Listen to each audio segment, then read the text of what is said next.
Missing your child's sporting event just plain stinks. And you don't have to worry about that anymore, thanks to Sports Broadcast Solutions. SBS is a live broadcast network, as well as covering on-demand news, recruiting videos, highlight reels, and much, much more. We can broadcast live to any website. We also post as much on-demand content as you need. For more information about SBS, check out our website at sportsbroadcastsolutions.com. Sports Broadcast Solutions, a broadcasting network for everyone.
Sports Broadcast Solutions is a broadcasting network for everyone. We broadcast sporting events for people of all ages, including adult leagues, high school leagues, and kids. Complete with professional-looking graphics, broadcasters, color analysis, and commercials. We do pre- and post-game interviews with the players. In addition, Sports Broadcast Solutions does highlight films, including college recruiting reels, highlight films you'd see on sports news programs, and just simply highlight films for fun. Sports Broadcast Solutions also provides raw footage and live streams if you'd like. Subscribe to us and listen to our professional talk videos about relevant topics in the pro and college ranks. Whatever your sports broadcast needs, contact us at sportsbroadcastsolutions.com and become part of the digital world.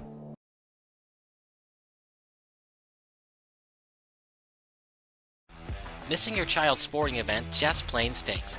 But you don't have to worry about that anymore, thanks to Sports Broadcast Solutions. SBS is a live broadcasting network, as well as covering your on-demand needs, recruiting videos, highlight reels, and much, much more. We can broadcast live to any website, and we also post as much on-demand content as you need. For more information about SBS, check out our website at sportsbroadcastsolutions.com. Sports Broadcast Solutions, a broadcasting network for everyone.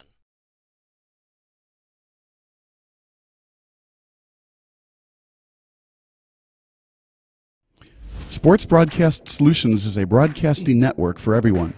For those of you who would like to broadcast or live stream your event, or maybe make a highlight tape but would like a sponsor to fund the event, SBS has a myriad of ways to advertise your sponsor during our broadcasts.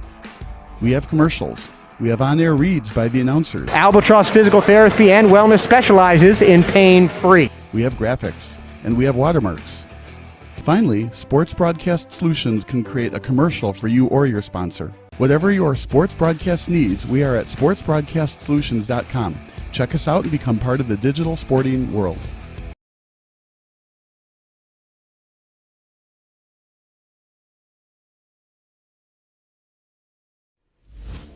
Sports Broadcast Solutions is a broadcasting network for everyone. We broadcast sporting events for people of all ages, including adult leagues, high school leagues, and kids. Complete with professional-looking graphics, broadcasters, color analysis, and commercials. We do pre- and post-game interviews with the players. In addition, Sports Broadcast Solutions does highlight films, including college recruiting reels, highlight films you'd see on sports news programs, and just simply highlight films for fun. Sports Broadcast Solutions also provides raw footage and live streams if you'd like. Subscribe to us and listen to our professional talk videos about relevant topics in the pro and college ranks. Whatever your sports broadcast needs, contact us at sportsbroadcastsolutions.com and become part of the digital world.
Welcome to the Pregame Show for Sports Broadcast Solutions. I'm Jack McGrath here with Coach Pat New. It's Benet versus St. Viator on Benet's homecoming. Coach, what does homecoming mean to you and to the players? It's a pretty special night. You know, we've got a great alumni base, and it's a great tradition.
Welcome to the Pregame Show for Sports Broadcast Solutions. I'm Jack McGrath here with Coach Pat New. It's Benet versus St. Viator on Benet's homecoming. Coach, what does homecoming mean to you and to the players? It's a pretty special night. You know, we've got a great alumni base, and it's a great tradition at Benet. So it's a pretty special night to have homecoming, and we hope to put on a good show tonight. Gotcha. And what are the keys for your team in tonight's game? Contain their athleticism and speed. You know, they've got a obviously great quarterback and receiving crew, and so really it'll be trying to contain them and obviously winning the turnover battle. And then you're 3-0 so far to start the year. How are you feeling about the start of the season? Great so far. You know, so are they. So. I got you. And that's our pregame show. Sending it off to the broadcast. Thanks, Coach. Thank you.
Welcome into Benedictine Stadium for St. Viator at Benet. Some CCL, Chicago Catholic League, and ESCC football. It's a homecoming night here at Benet in 2, 3, and 0 teams. I'm Jack McGrath here with my partner Bob Vilsoet, and this is an exciting game because you have two undefeated teams coming in, and this is a packed-in stadium right now. Players come from all over to go play at Benet and St. Viator. They're able to recruit, and that's what makes these teams very much better oftentimes than the public school counterparts. Oftentimes there's a player from whatever prospect or friend area, that are at St. Viator, and of course same with Benet here.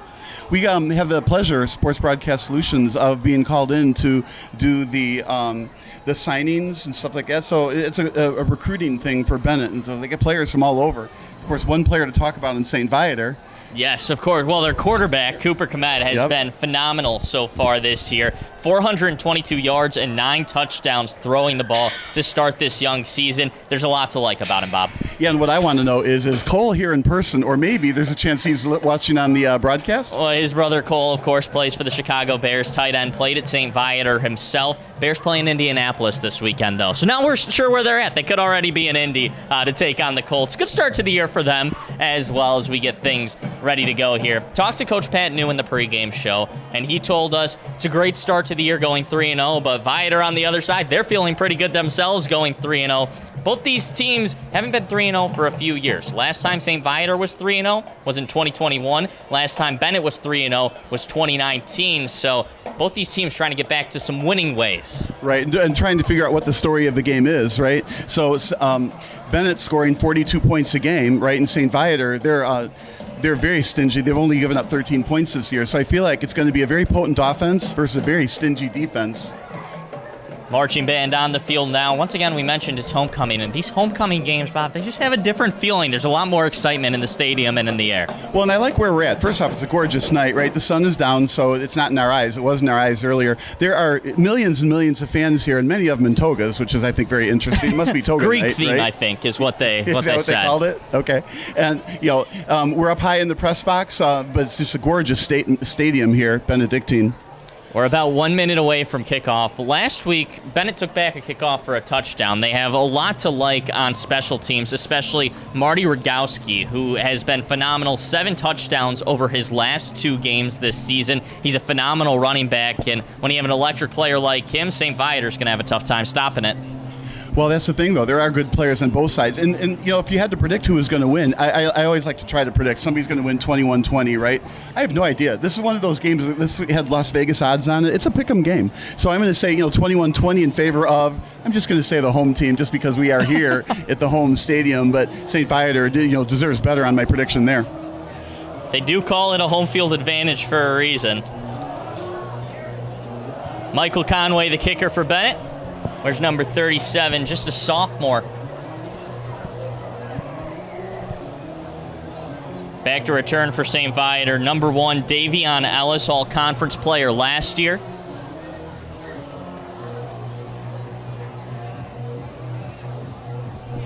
The player beside him is number 5, Jacob Solda. And I think you're cheating by using those binoculars. It is pretty far up here. It is. It's a long way, but it's a great view. St. Viator will receive in the white, Benet in the red, and man, is it loud in here.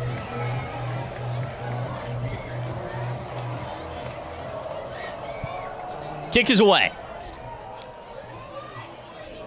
To the up man.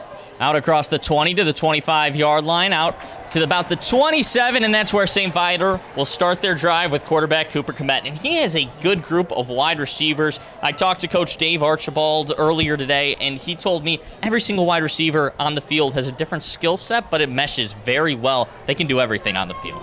Well, and that is what you need. I'm always intrigued by the kickoff. So it was kind of a short kick. Didn't go into the end zone for real, and then it comes out to 25-yard line on bringing it back with a little bit of a risk going for a touchdown, right? But, by kicking it shorter, you get your defenders down there, make the tackle, and, not especially the greatest of field position here. They got a long way to go. Komet will start in the shotgun. Running back to his right, 4 receivers spread out wide. Running back in the backfield is Keaton Franzen. is over 120 yards on the year. Rolling left, firing deep, almost picked by Benet. That was Rogalski. We talked about him returning kicks and scoring touchdowns while he makes a play on defense. Yeah, I would like to have seen the play develop further, make it more of a fly pattern. He got behind the defense, right? And so if Komet put some air under the ball and then let him run under it, I think it could have been a completion for a lot of yards. Instead, Komet's arm is a rocket ship, right? And so he threw a rocket right at him, but it got defended very, very well, knocked out. He was looking for Ellis. Last year, he was the Chicago Catholic League ESCC Purple Division MVP, best player in that division last season. In the shotgun again, same formation as last time. They'll send a tight end in motion, hand to Franzen. Cuts left on the counter. Out across the 30, it's a gain of about 3 or 4 yards. Bring up 3rd and 6. I like that, though, where they run 2 different plays out of the same formation, so they're essentially unpredictable. That's a great start, right? The first play, they went deep. I would like to have said, fly pattern instead of the downfield. But then the run, 3 or 4 yards, same formation. It makes it tough for Red Wings to figure out where they're going to go next. Generous spot for St. Viator, so they're out across the 33. It'll be 3rd and 5. Yeah, I felt like he got some of those yards along the sideline rather than getting pushed out. So he did a good job turning upfield at the sideline. Komet in shotgun again. Looked at his sideline for the play. Big 3rd down, St. Viator trying to keep their opening drive alive. Fake handoff to Franzen, over the middle, broken up by Rogalski. About a quarter second after he caught the ball, he was decked, right? And to strip the ball and from making the catch. It was a really nice defensive play. You can either hit the ball before it gets to the receiver, like on the first play, or hit the receiver after he catches the ball, like on that play. In both cases, it was incomplete, and I didn't see a punting unit come out. Damasio Ortegon was the intended receiver on the play. Do not see a punting unit come out. What you sometimes see in these high school games, though, is the quarterback will take it down and punt it away out of a shotgun formation. Now the punting unit is either that or they're just making the defense nervous. Rodgowski back to receive. Yeah, that was way too backed up in their own end of the field to consider going on 4th down in this game. Kevin Niemiec, senior kicker and punter, takes the snap. It's a low liner. This will bounce. Rodgowski tries to field it on the bounce. He muffed it. It continues to roll, and he finally falls on it all the way back at the 19-yard line. Yeah, that was some very fortunate rolls, right? And then it bounced off him. It could have been a turnover, right? Fortunately, he fell on the ball before it went out of bounds. I think if it were me, I would have been tempted to accidentally push the ball out of bounds. Don't worry about picking it up. But that's like a shortstop. You got to pick that ball up cleanly. If he does, maybe he can get around the end. But nope, this went way back. So it turned out a very short punt with a lot of rolls. Good field position. I shouldn't say it that way. It's good field position from St. Viator's perspective. It's not so great from the Red Wings' perspective. So we talked about St. Viator's quarterback, Cooper Komet. Well, on the other side, it's Ryan Kubacki, who's also a senior, an experienced leader who started last year for this team. He's only 5'8", but man, can he spin it and run. In the shotgun, he takes the snap with Rodgowski next to him. There's the run on the quarterback keeper over the right side. He's up for a gain of about, we'll call it 5 yards. It'll bring up 2nd and 5. And there was no hesitation. It wasn't like a fake handoff or a fake run pass option. It was just run right. I wonder how often we'll see that.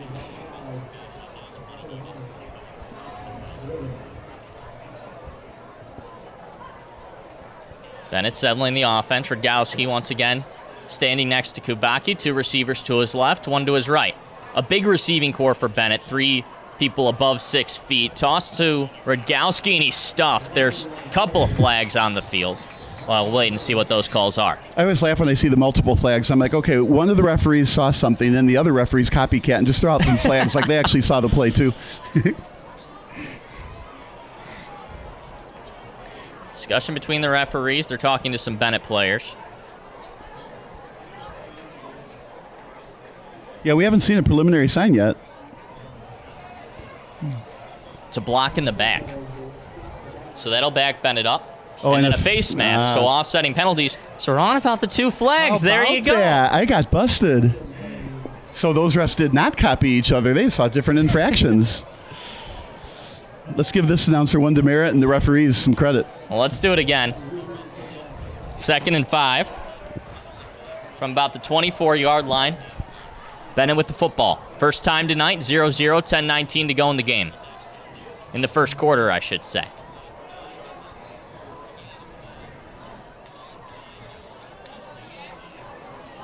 Hold things up for some substitutions here, it looks like, and we'll start the play clock. Kubacki back in the shotgun. 3 receivers to his left.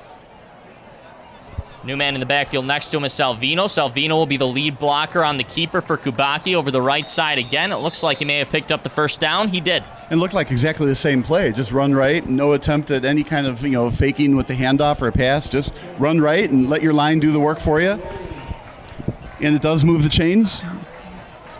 So they've got the lead, 1 first down to nothing. Well, something Coach Archibald told me, St. Viator's Coach Archibald told me, was when he was looking at Benet, this is a team with a really solid, sturdy line.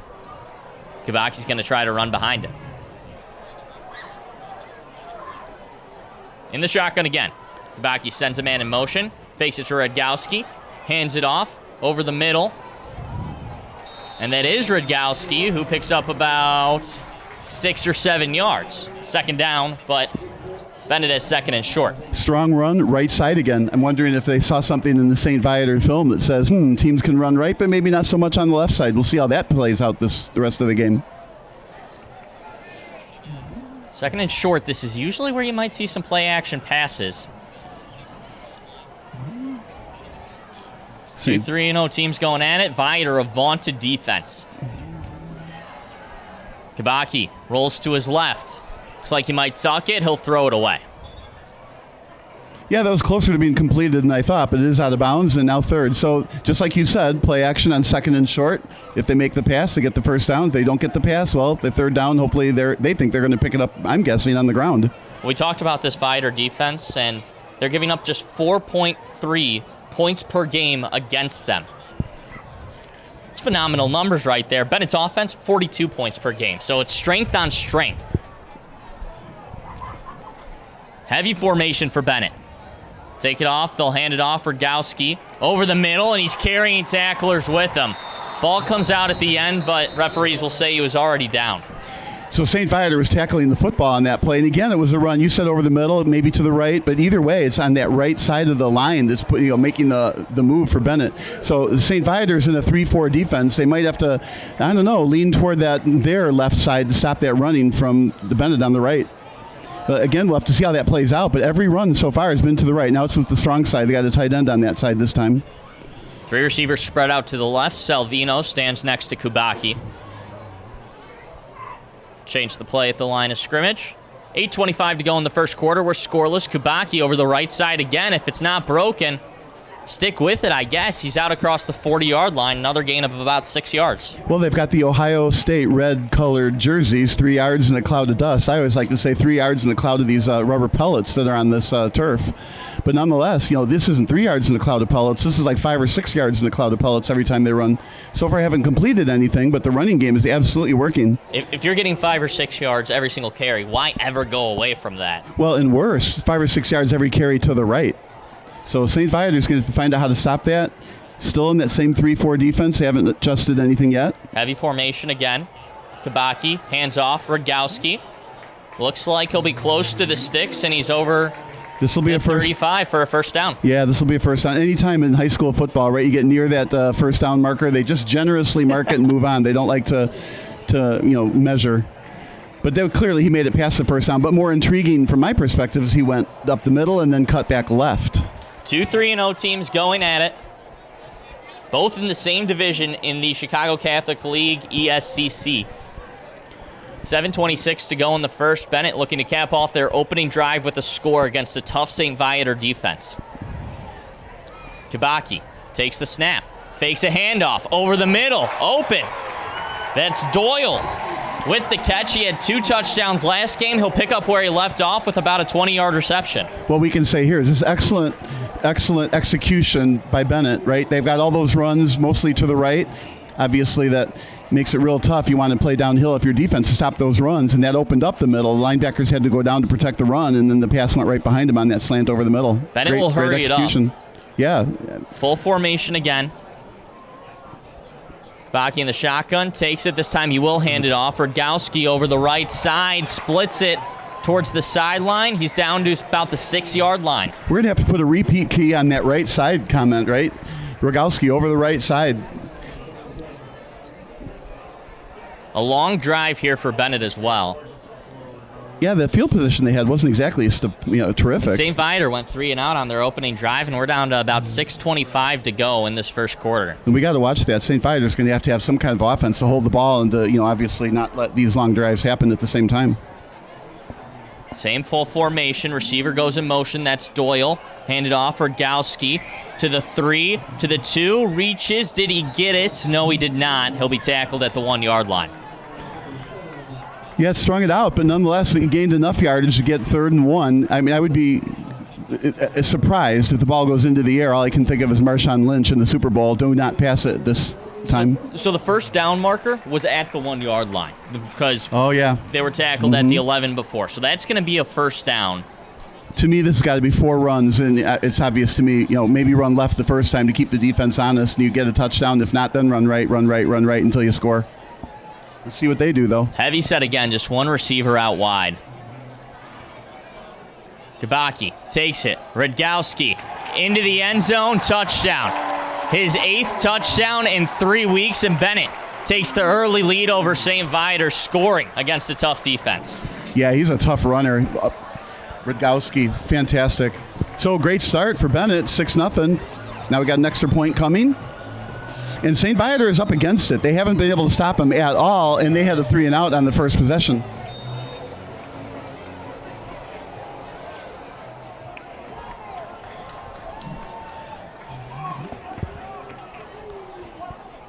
Conway, extra point is up, and it is good. So Benet takes a 7-0 lead to open it up. St. Viator, who's only been giving up 4 points per game to their opponents, well, Benet strikes early. They have 7. Right away on the very first drive. It's not like, okay, in the second quarter they got a field goal or something, but 7 points in the first quarter. Now what I always like to do is how much time is left, right? We're about halfway through the first quarter. So 7 times 4, well, it's not 7 times 4, it's 7 times 8. Yeah. 56 points at this pace. Obviously it's not going to happen that way, but St. Viator has to be a little bit concerned. I mean, I know the coaching staff is going to say, don't panic, guys, don't panic. It was just the first drive. We'll get this figured out. And I think they probably will figure it out, but right now with a 7-0 deficit. And this is a tough atmosphere to come into, too, if you're St. Viator. Homecoming night, it looks like the stadium is filled up. It's a beautiful night, so people are out for Friday night lights. They want to be in the football stadium. But something Coach Archibald told me about his quarterback is that he's matured a lot in his few years starting with this team, and he's calm, he's collected, so I wouldn't expect him to be too rattled early. Oh, I wouldn't expect him to be rattled at all. Good point. We'll see what happens. We'll see if St. Viator wants to keep the ball in the air as much as they did in the first drive. There's only 3 plays, right? But a couple of passes on those 3 plays. Conway to kick it off again. He boots it away. Same spot. Taken over the 25 out towards the 30. That was Damasio Ortegon on the return. I feel like we're watching instant replay. The kick went to the same spot. The kick return ended up in the same place. Now we'll see 3 and out. Then we really know we're watching the same thing. So that is Davion Ellis on the other side there, and he was all-conference player last year. I'd imagine Benet doesn't want to kick him the ball, so they're trying to kick it away now. Ortegon in his own right is a very good runner, but when you're trying to kick it away from a player the caliber of Ellis, it's going to wind up going to that right side often. Well, and again, if they looked at film, they can see that, right? And both times they kicked it short to that same spot, obviously intentional, and it's worked. I mean, field position at the 27 is nothing to be too concerned about. Komet in shotgun. Franzen standing to his left. He'll get it to Ellis. Pace on his run here. As he goes slowly and then speeds ahead for about 5 yards. Yeah, they gave him the benefit of some forward progress on that 5-yard run. But again, strung out very well by Benet, even though they did get 5 yards, not 4 yards maybe. But so 2nd and 6 on that run left play from St. Viator. It was very... You remember how Le'Veon Bell used to pace his runs and he stayed behind the line of scrimmage before he saw the hole? I feel like that's exactly what Ellis did there. He did do that. I didn't see the number on the safety that came up and tried to bust the play up, and he got blocked away from it. And that's what you have to do. You kind of have to patiently wait and run behind your blockers. Komet in shotgun again. He'll roll to his right, looking for Ellis deep. Now looking over the middle. There's nothing there. He'll scramble, direct his receivers. And he tried to force it into Ellis, but it wasn't there. Yeah, I think That's a senior play, though, to kind of direct your receivers around the field when scrambling. Well, that and throw that one away. Nobody was open. I mean, we see the whole field up here, right? Nobody was open over the middle. The other two receivers were, running 5 and 7 patterns down on the right side. So, yeah, he had to throw that one away. If he threw that into the receiver's gut, that would have been picked off. So that brings up about 3rd and 5 here for St. Viator. Remember, 3 and out on their first drive. Benet trying to make it 2 in a row. 4:41 to go in the first quarter. Benet already out to an early 7-0 lead. Komet takes the snap, fakes the handoff, scrambling again. Bennett's pressure all over him. He's all the way back, and he'll just fire it away. Is it picked off? Close, but not quite. Wait for the referee's signal. They'll say it's incomplete. Yeah, it was smart to finally launch that ball, but he was looking to make that completion because he knew if that completion didn't happen, it was going to be 4th down. They're going to have to punt away, and again a third, 3 and out. So we are absolutely watching a replay here.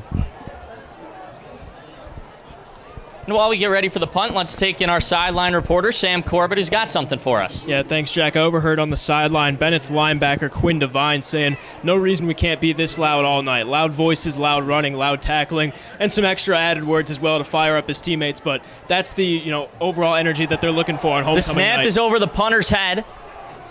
Niemiec will take it. He'll run it. Bennett's going to make the tackle at the 20-yard line. And there's that loud energy again, so another loud hit as the punter just got leveled there. Benet with an immediate red zone possession after the punt. And man, oh man, that's a tough play for Niemiec. What's he supposed to do once the ball goes over his head? It's tough for him to kind of recover from. All you can do is just gain the yards back if you can, as many of them as you can. But it doesn't almost matter where you're putting the football. It's deep in St. Viator territory, and that's a major miscue. St. Viator is already up against this really good Benet team, but that they have a punt snap over the punter's head. I mean, that's just deadly. Now they only got to go 20 yards for a touchdown. How many runs will it take Rudgowski to get in the end zone from here? Rudgowski to the left to Kubacki. 3 receivers spread out wide. Receiver in motion. Handed off Rudgowski over the left side. It looks like he's got about 5 more. That's that 5 yards and a cloud of little rubber pellets. This time over the left side, though. We were saying true. Right side all in the first drive. Right. So it's like hammer the right side, and that worked. Now they know that does work. Let's see if we can soften up the left side, and then we can go both ways. Look out. Very, very smart play calling. You'd expect nothing less, though, from 2 3-0 teams. Benet going with the heavy formation again. Send Doyle in motion, handoff Rudgowski, and this time St. Viator gets to him. Yeah, that's. I was a little surprised we haven't seen that earlier. A little run blitz from the linebackers on that. He split the gap and got the tackle in the backfield. That was Michael Zavalensky getting in the back and making the tackle. So 3rd and long. Well, let's see. Can they kick field goals from here? If they don't make it any yardage, let's see. It's about a 37-yarder, 35-yarder maybe. It's a tough one, but possibly doable. It'll take all the leg.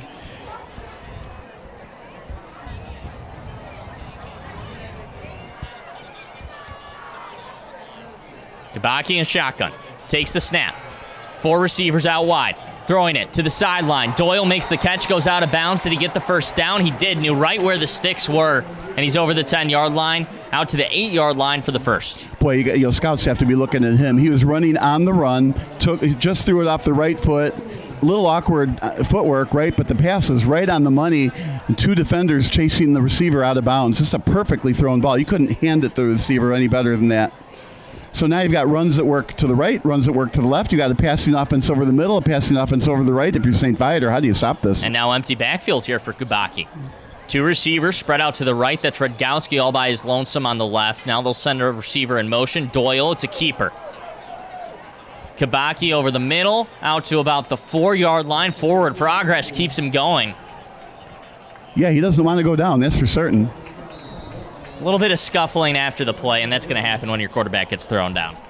Right. Well, and the quarterback likes to run a lot. You would expect to have a few of those hard tackles. But I think what happened, the whistles blow, and you got to let go at that point. Some of the defenders like to continue to hold and continue to push back after the whistle. And sometimes when you're in there in the fight of battle, you don't always hear the whistle because you're just trying to make the tackle at that point too. Baki getting the signals from a sideline. 2nd and 3, what do you do here, run or pass? If for me, I'd continue to keep it on the ground. Run right up the middle again with the quarterback. That's been very effective. You've got both the tight ends in Yeah, you motion. got 3 more downs. Got a heavy set line. Fumble. And off, Doyle, he fumbles, picks it back up. He'll go out at around the 7. There was a flag in the backfield. Wouldn't be surprised if this is a legal formation with all the motion Benet was using on that play. There's the signal. Illegal motion, 5 yards back. Now they're at the, 8-yard line maybe. Still 2nd down, though. So now the question, like you were asking before, when they were at the 3, to me it was an obvious run situation. Now it's 2nd and about 8. I would assume Viator declines this penalty, though, because of the fumble. It brings him down to 3rd and The 3rd, 8. Good point. But it's now be 3rd and 8 at the 8. Yeah, they would decline it, wouldn't they? Because it was a 5-yard loss on the play. Let's see what they do. Right now, this down marker is still at the 3-yard line. Nothing's happened yet. So they will flip the down marker. It'll be 3rd and... I thought the ball was Looks little... about a generous spot. Yeah, Give him that's a maybe good word 2 for yards. it. Yep, you're very kind with the word generous spot. Of course, the benefit of this, now you can watch the replays. When you see this on YouTube, for example, you can go back and watch the Yep. play. I'll watch Bulls games on delay all the time. During the commercials, I'll then catch up. I like to see the replays. 3 receivers spread out to the left, 1 out to the right. Radgowski in the backfield next to Kubaki. 3rd down and 5. He'll throw it, jump ball, back of the end zone. What a catch. I think he got it. Let's see what they're saying, out of bounds. Now, this would be another play that you want to replay. To me, it looked like a catch. He had control. It looked to me like both feet were in bounds, not just 1 foot. That's Luke Wiles. He had a one-handed touchdown catch that made highlight reels earlier in the season. It looked like he had one hand up, tried to control it, bobbled it, and then might have went out of bounds. It looked from up here, we're really far away, but from up here, it looked like he might have gotten the feet down. It was close, though. We just got to see the replay of that, and we'll have to look at it later. Obviously, if you're on YouTube, play it back. But yeah, he bobbled it and caught. I think he had control while both feet were in, but obviously the referees are right there on the field. I'm on the Bob Uecker seats.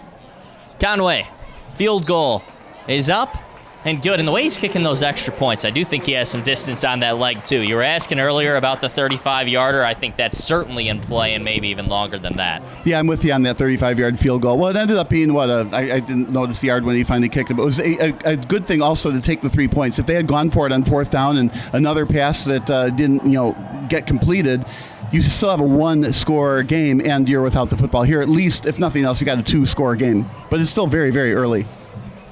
So but you've also scored on both possessions. You have. This is a big spot for St. Viator to respond. 2 3-and-outs to open up the game. This is an offense that is scoring over 40 points a game so far this season. They put up 34 against an undefeated Marmion team at Marmion last week. Can the offense respond? That's going to be the big question in this drive. We're going to learn that very, very soon here. But so far, if you're a betting person for Las Vegas odds, you expect another 3-and-out. But I think, just like, the law of statistics are eventually going to catch up, but law of statistics against Benet might not go very far. But I'm going to say they're going to get a 1st down here, finally. But where's the kick going to go? Same spot? Where's the ball going to get placed? Same spot. Seems like that's the strategy for Benet. Kick to about the 10-yard line, tackle him around the 27. If I was St. Viator, I would consider swapping the 2 in the back sides. Ellis and Ortegon back to receive the kick.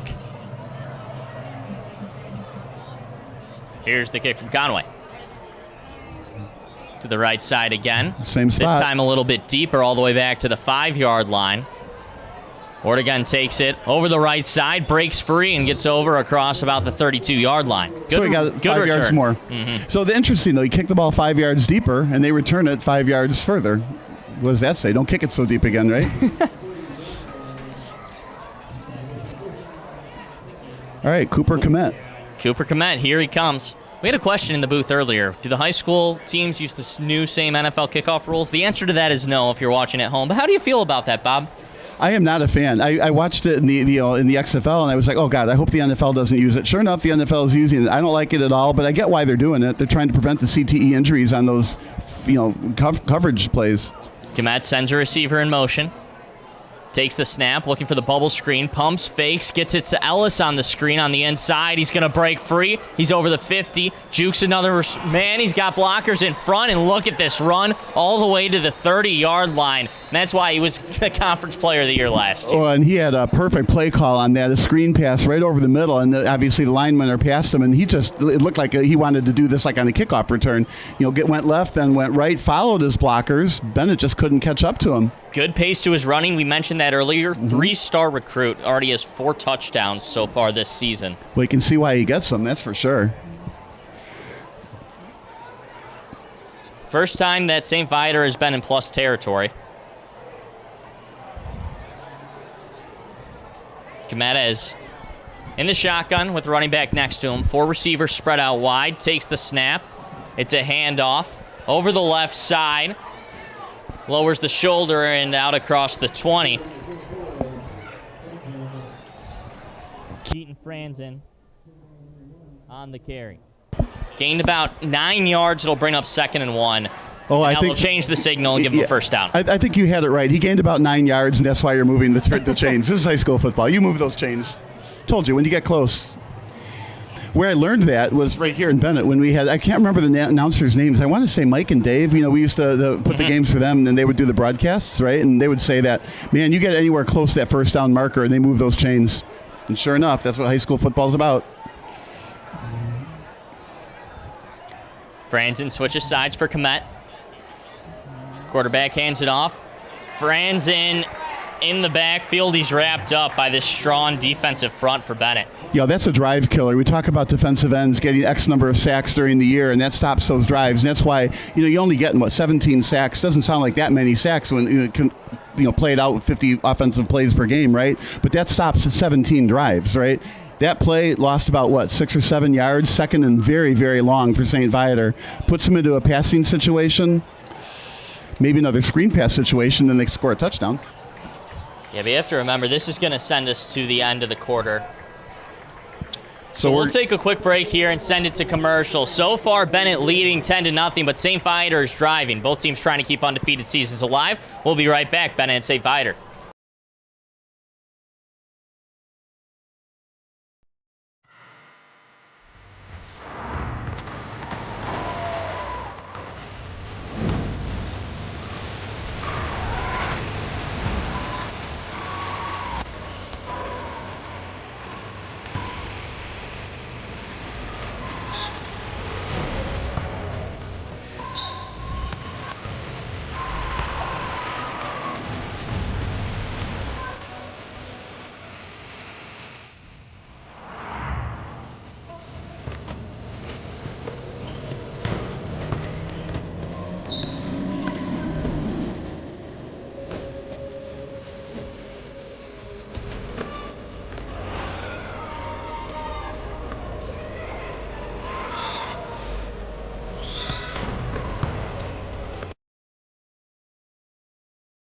Back to Benet and St. Viator. Start of the second quarter. St. Viator driving down 10 points. It's Comet back to throw. Over the middle, it's tipped at the line, and it'll hit the deck in front of a pair of Benet defenders. Yeah, that tipped at the line might have saved them a bit. It looked like if that ball didn't get tipped at the line and kept going, Benet had a beat on that ball. So, again, you want to replay that and see if it wasn't tipped, would it have been intercepted?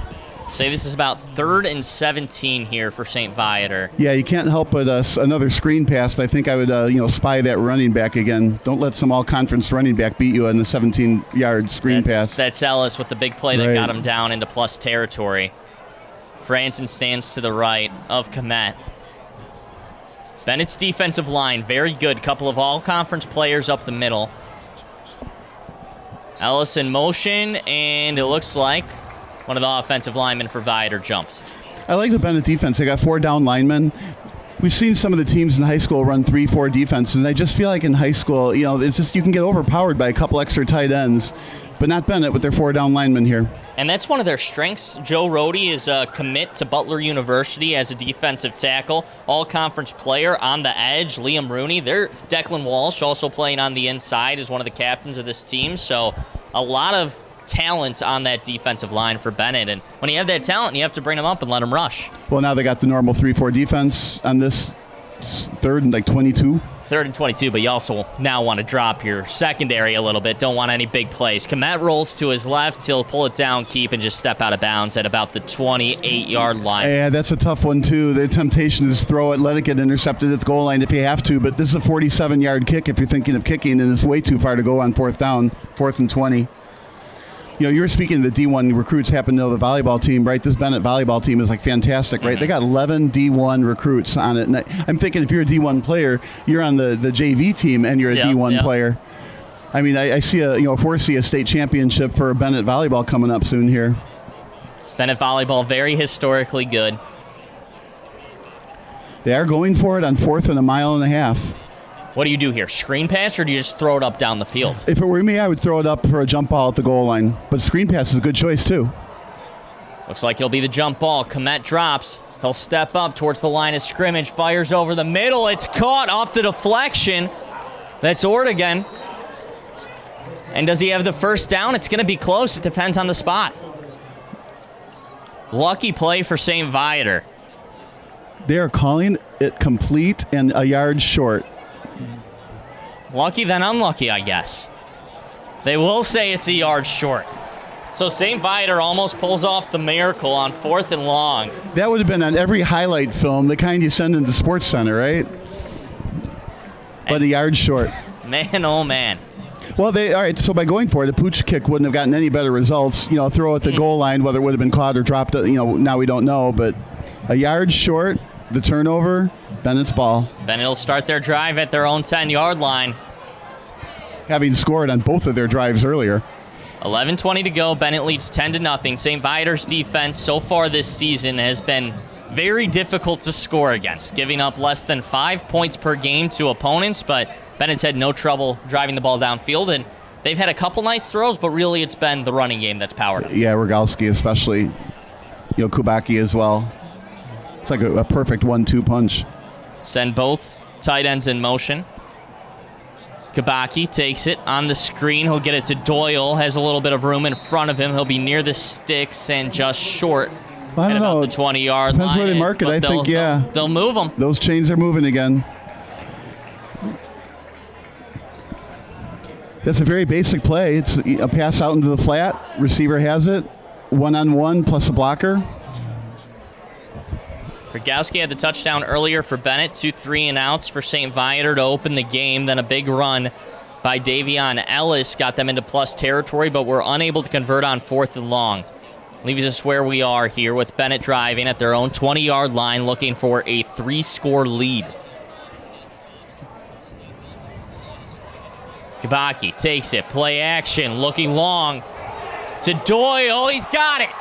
Out to the 30, to the 20, 10, touchdown Benet.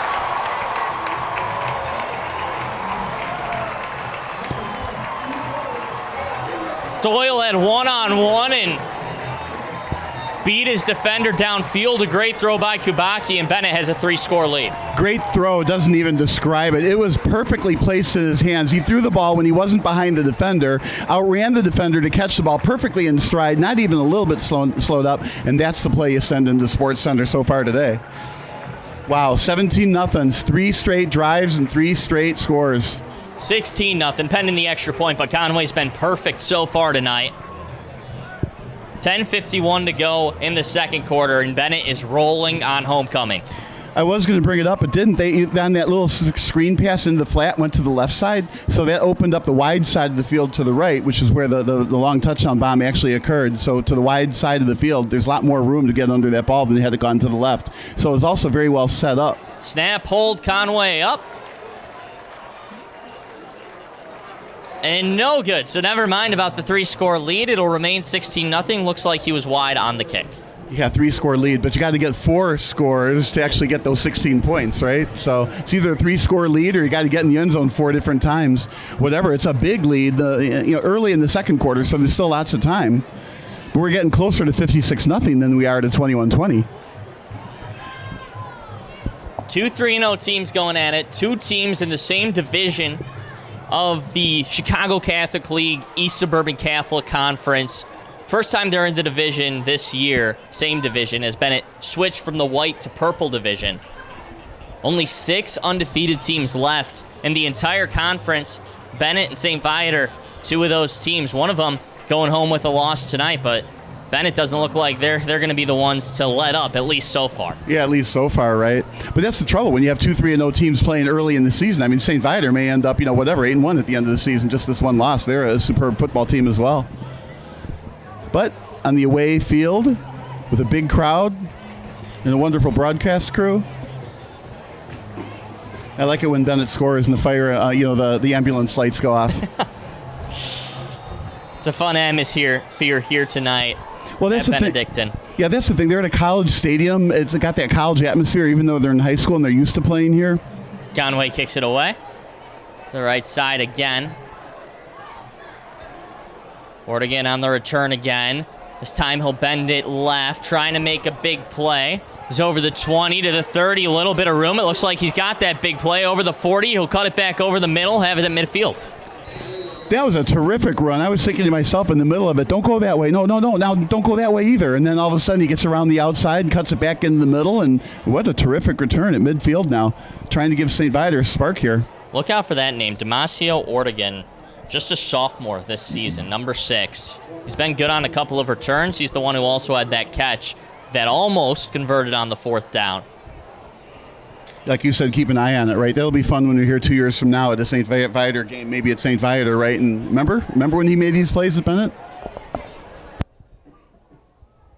Met in shotgun again. Viator looking to spark the offense. Only one big play so far. Weren't able to convert after that. They've had problems with Bennett's defensive line. It's a flip to Ellis. He's got blockers in front, but Bennett's defensive line is there, and that's Liam Rooney, all-conference player last year on the tackle. Yeah, far be it for me to be critical, but that was just a slow developing play. The ball went straight back, then it pitched to the right. It was kind of like, what should we do next? Okay, let's pitch it this way. Those plays have to be quicker hitters, I would think. But second, and it's just like another sack. It's like a running sack, Loss of 5 on the play. Right, and those sacks are drive killers. 2nd and 15 is hard to come back with. And they're at midfield. Well, I suppose in this case, if they don't get the first down, you could consider going for it, but it's a long way for a first down here with an offense that's sputtering. Still a 2-possession game because of the missed extra point, even though it feels a little bit larger than that because Bennett's had most of the momentum so far. Komet takes the snap, looks over the middle. He'll pull it down, scramble, and slides after a gain of about 3 yards. Well, he's safe to play another down by sliding. You don't want to get clobbered early in the season. You got 7 more games to go, and it's the end of your career when you get plastered at midfield. Komet played some baseball as well. You'll remember his brothers played baseball too. We have to say his famous brother. Cole Komet, tight end for the Chicago Bears, of course. His rich older brother. Nothing like the quarterback of the team with a rich older brother who plays football professionally. Komet, 2 running backs next to him. Will send Ellis in motion. Takes the snap. Looking over the middle. On 3rd and 11, it's tipped and incomplete. 3 Benet players had their hands on it. Rogowski was almost the last one. That was actually pretty amazing. Like you said, 3 players. So it got tipped initially, right? Then it wasn't caught. It was just missed, muffed, whatever you want to call it. And then the 3rd player made a diving grab and almost had it. Quinn Devine, the linebacker in the middle, wasn't able to squeeze it. 4th down, and it looks like St. Viator's keeping the offense out. Again, I can't help but think they got to switch that out. You got to punt it. It's one thing to be down 16-0, giving the ball away at the 10 or the 20 versus at midfield. Now we want to say, well, maybe they'll pooch kick it, but I bet not. I don't know. I think 4th and 12, the eyes are bigger than the stomach here. Bennett's got 1 safety back. There we go. There's the pooch kick from Komet. Pretty nice pooch kick. It's a great pooch kick. That's inside the 10-yard line. And it might roll stop? to the 1. Nope. No, unable to make the play. Goes all the way into the end zone. Man, oh man. What a punt. Isn't that something, though? You're X number of yards away, and you kick it 1 yard too many. I mean, that traveled about 60 yards. And it was kind of a nice spiral, too. So Benet trying to extend their lead now against the undefeated St. Viator on Bennett's homecoming night. Offense has looked great so far. A pair of touchdowns, 1 field goal, a big play last drive. Big catch from Luke Doyle on the throw from quarterback Ryan Kubacki. Now we've seen him work with the run. We've seen it work with the pass. Just a balanced offensive attack here to continue it.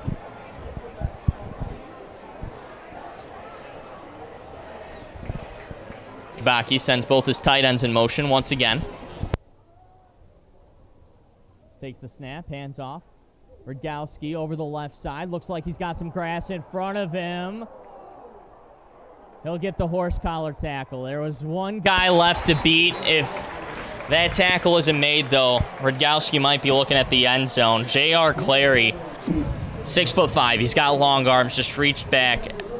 It's a tough play because you never want to make a horse collar tackle, but also if he doesn't reach out and grab the back of the jersey like that, it looks like Rogowski might have a touchdown. Well, that's what they teach defenders on long passes, too. If you get beat, just grab the guy. It's a penalty, 15 yards, or it's a spot foul, depending on pro or high school, right? But then they don't score a touchdown. So here, he reached back, got him, right? Get the penalty, but there's not a touchdown given up.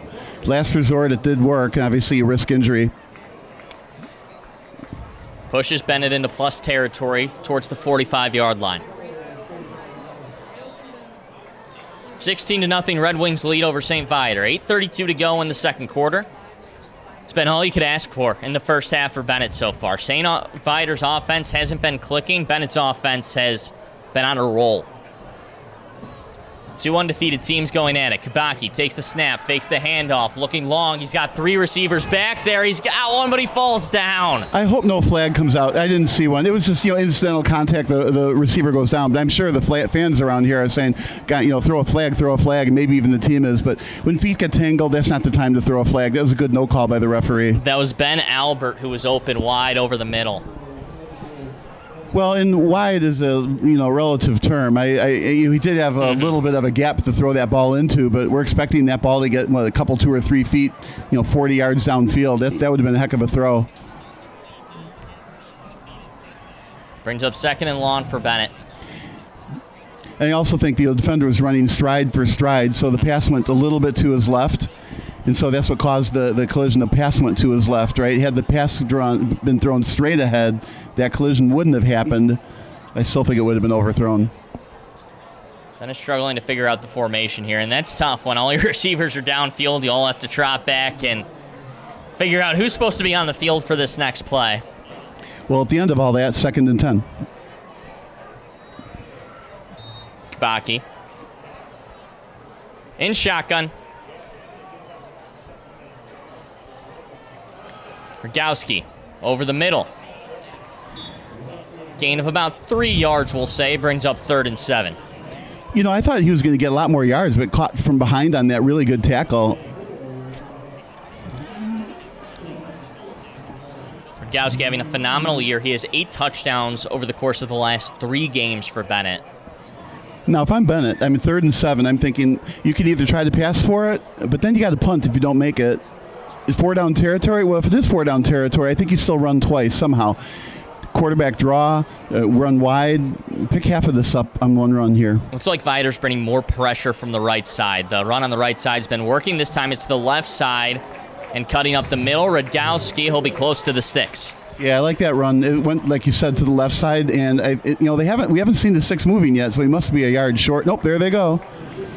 They're going to say first down. First down for Benet, 7:41 to go in the second quarter. Benet up 16-0 and driving, looking to extend their lead. Is this one we say another generous spot?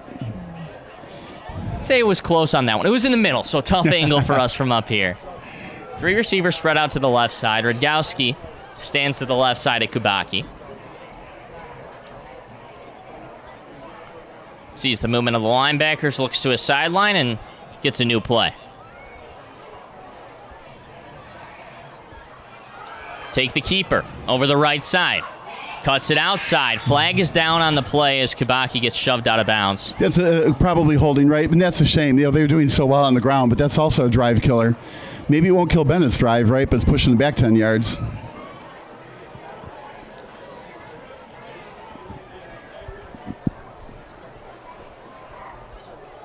So we'll keep it first down, but now it'll be 1st and 20 for the Red Wings.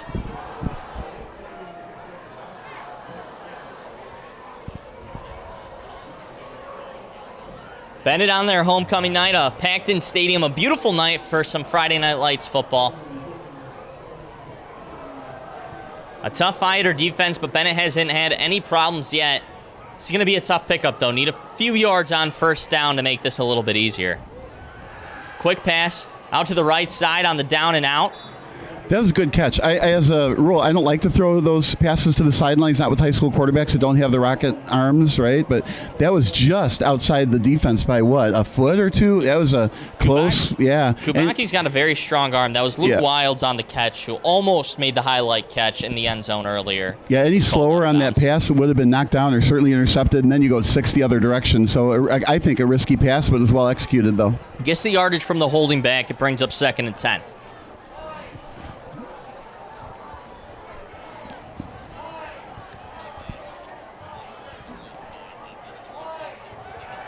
Kubaki takes a snap, looking long, steps up in the pocket, he'll pull it down and run. He doesn't have a check down option, but he's going to get some yardage on the run.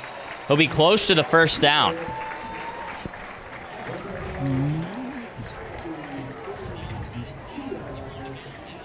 They'll give it to him. First down, and a really good keeper for Kubaki. And when I was down on the sidelines a couple weeks ago for Benet, every single time he ran, they were saying, man, he does like to run, doesn't he? He can throw it, but he can run too. Well, it was interesting how they started the game out. It was those 2 runs where it wasn't looking to run, pass it to anybody else or hand it off to anybody. He just took it both times. And you assume, well, that's going to be their offense, but we really haven't seen that since. Got somebody looking for an offsides. Yeah, they got it. That'll push him up 5 yards. Didn't look like he did anything special on that hard count either, but they got the offsides call. 1st and 5. Pushing to get, 4 scores on 4 drives. Yikes. It's been good for Benet so far. The offense has been clicking. Once again, we mentioned this Viator defense has not given up a lot of points this year. Just 13 points given up coming into the game. This time Bennett's going to move. Yeah, they got the 5 yards back. Move forward, push it back. Move forward, push it back. They want to make this a fair game. No free 5 yards for you. 6:50 to go in the second quarter, nearly halfway through.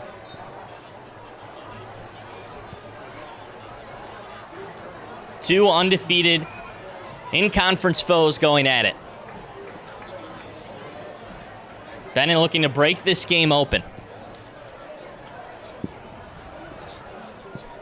Kubaki takes the snap, rolls to his right, looking, throw to a sliding Doyle, who makes the catch. He's had quite the game so far tonight. Yeah, that was the same throw off the 1 foot on the right side. He looks a little awkward coming across his body, but obviously he completed it, threw a little bit behind the receiver, but nice catch sliding to the ground. Doyle had that touchdown earlier as well on the long ball.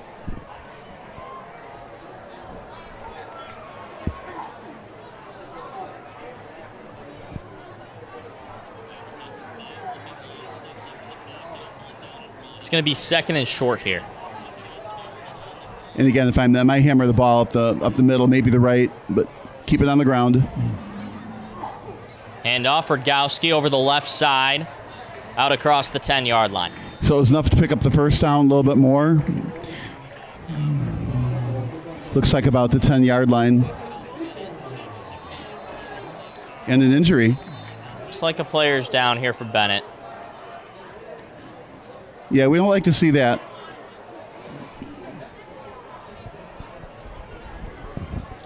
This is when you have to say, hope and pray it's nothing too serious. Both teams walking to the benches. That's not good. We'd hate to have to employ that little yellow ambulance out there.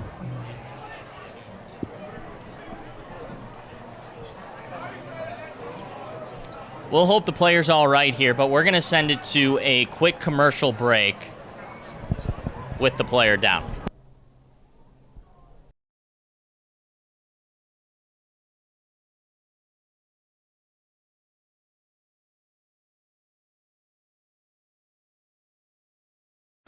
Missing your child's sporting event just plain stinks.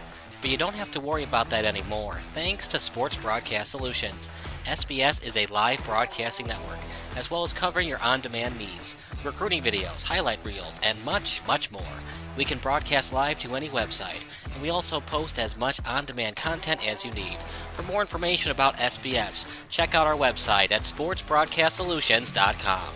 Sports Broadcast Solutions, a broadcasting network for everyone.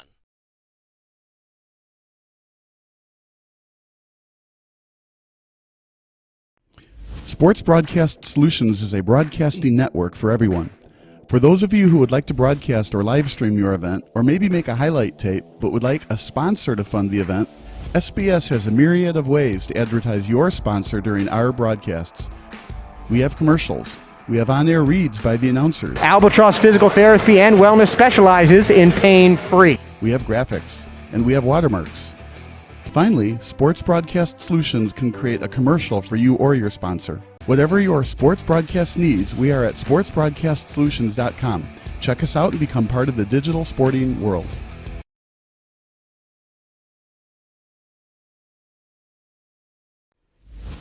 Sports Broadcast Solutions is a broadcasting network for everyone. We broadcast sporting events for people of all ages, including adult leagues, high school leagues, and kids. Complete with professional-looking graphics, broadcasters, color analysis, and commercials. We do pre- and post-game interviews with the players.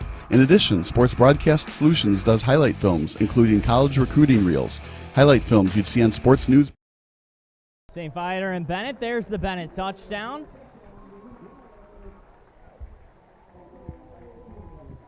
It was Luke Wild with the score after the injury. We're about to loop in our sideline reporter Sam Corbett to help us out, but Benet scores again.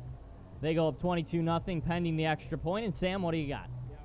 Benet just showcasing an overall great offense. Deep balls, using the ability to use the running game as well, both with Ragnowski and the legs of Sabati. But it's a great showing out tonight for Benet's homecoming, and former Benet tight end Aaron Becker, who's now at North Central College, is in the building, and was able to talk with him for a couple minutes. And after the huge deep ball across the right side from Sabati, he said he's been like that for years. It's fun to watch him grow now as an alum. Thank you, Sam. I appreciate the report. And Conway's extra point is up and good. Looks like he just hammered that one through after missing the last one. The injured player was Declan Walsh. He's committed to play football next year at St. Thomas, so hopefully he's okay. He was able to walk under his own power off the field, so our thoughts are with him. Try to get an update later for you. But right now, Benet up 23-0 with under 6 minutes to go in the second quarter. Another touchdown for the Red Wings. Well, we did see that ambulance go, but for the score, fortunately.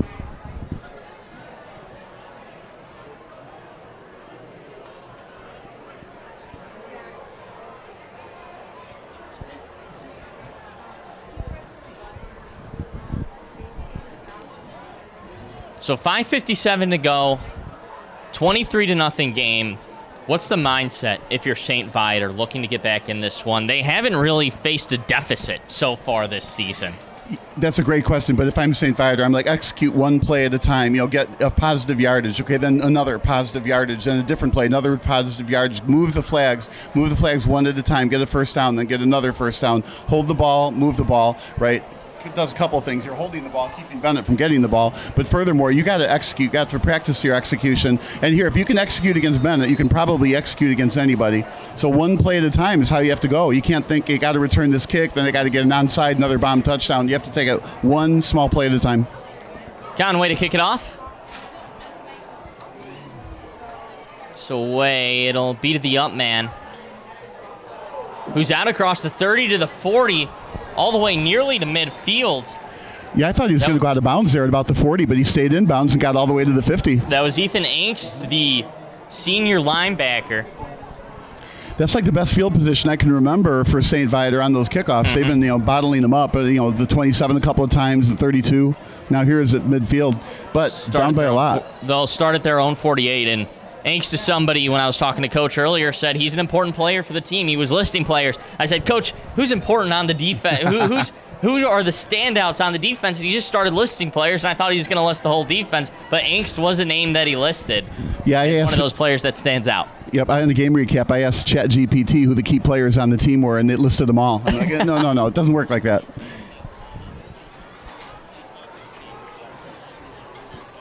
Benet in shotgun, trying to spark something for his offense. It'll be a handoff on the end around.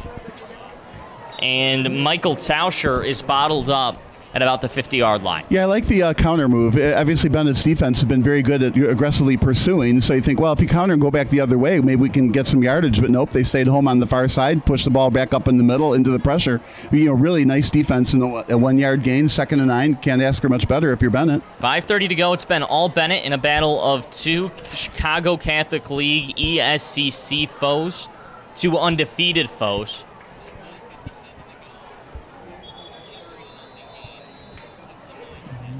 Looks like we'll get a timeout from St. Viator, and that'll send us to a quick commercial break with Benet up 23-0 on their homecoming versus St. Viator. This is Sports Broadcast Solutions. We'll be right back.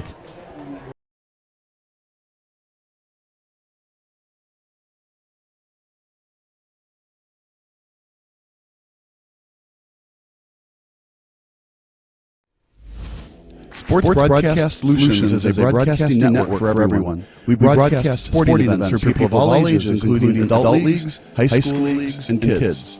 Complete with professional-looking graphics, broadcasters, color analysis, and commercials. We do pre- and post-game interviews with the players. In addition, Sports Broadcast Solutions does highlight films, including college recruiting reels, highlight films you see on sports news programs, and just simply highlight films for fun. Sports Broadcast Solutions also provides raw footage and live streams if you'd like. Subscribe to us and listen to our professional talk videos about relevant topics. Benet 23, St. Viator nothing. St. Viator looking to get a drive going. It's 2nd down. Komet back to throw. Sideline. Nice throw on the money, and that's completed for about 6 yards. It'll bring up 3rd and short. I think I saw 5 Viator players in those patterns, 2 deep, 1 on each side of the field, and 1 in the middle. So they're definitely going to the air attack here. That was the tight end, Jalen Schlahetka, with the catch. Actually listed as a wide receiver, but he stands 6 foot 170.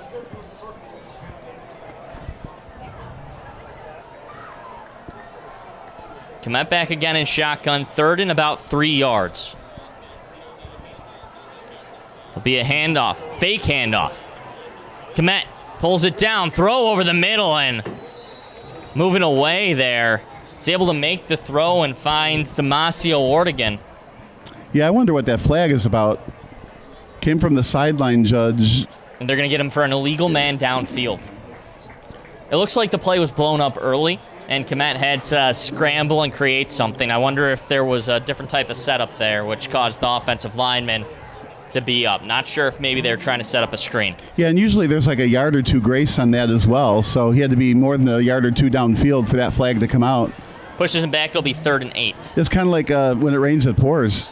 You get the completion, you get the, this in this case, kind of a small penalty, but it moves you back and you still don't have it first. You got 1 down to get it. Maybe it's 4 down territory here. Not a whole lot of luck on offense tonight for St. Viator. Still looking to get something going.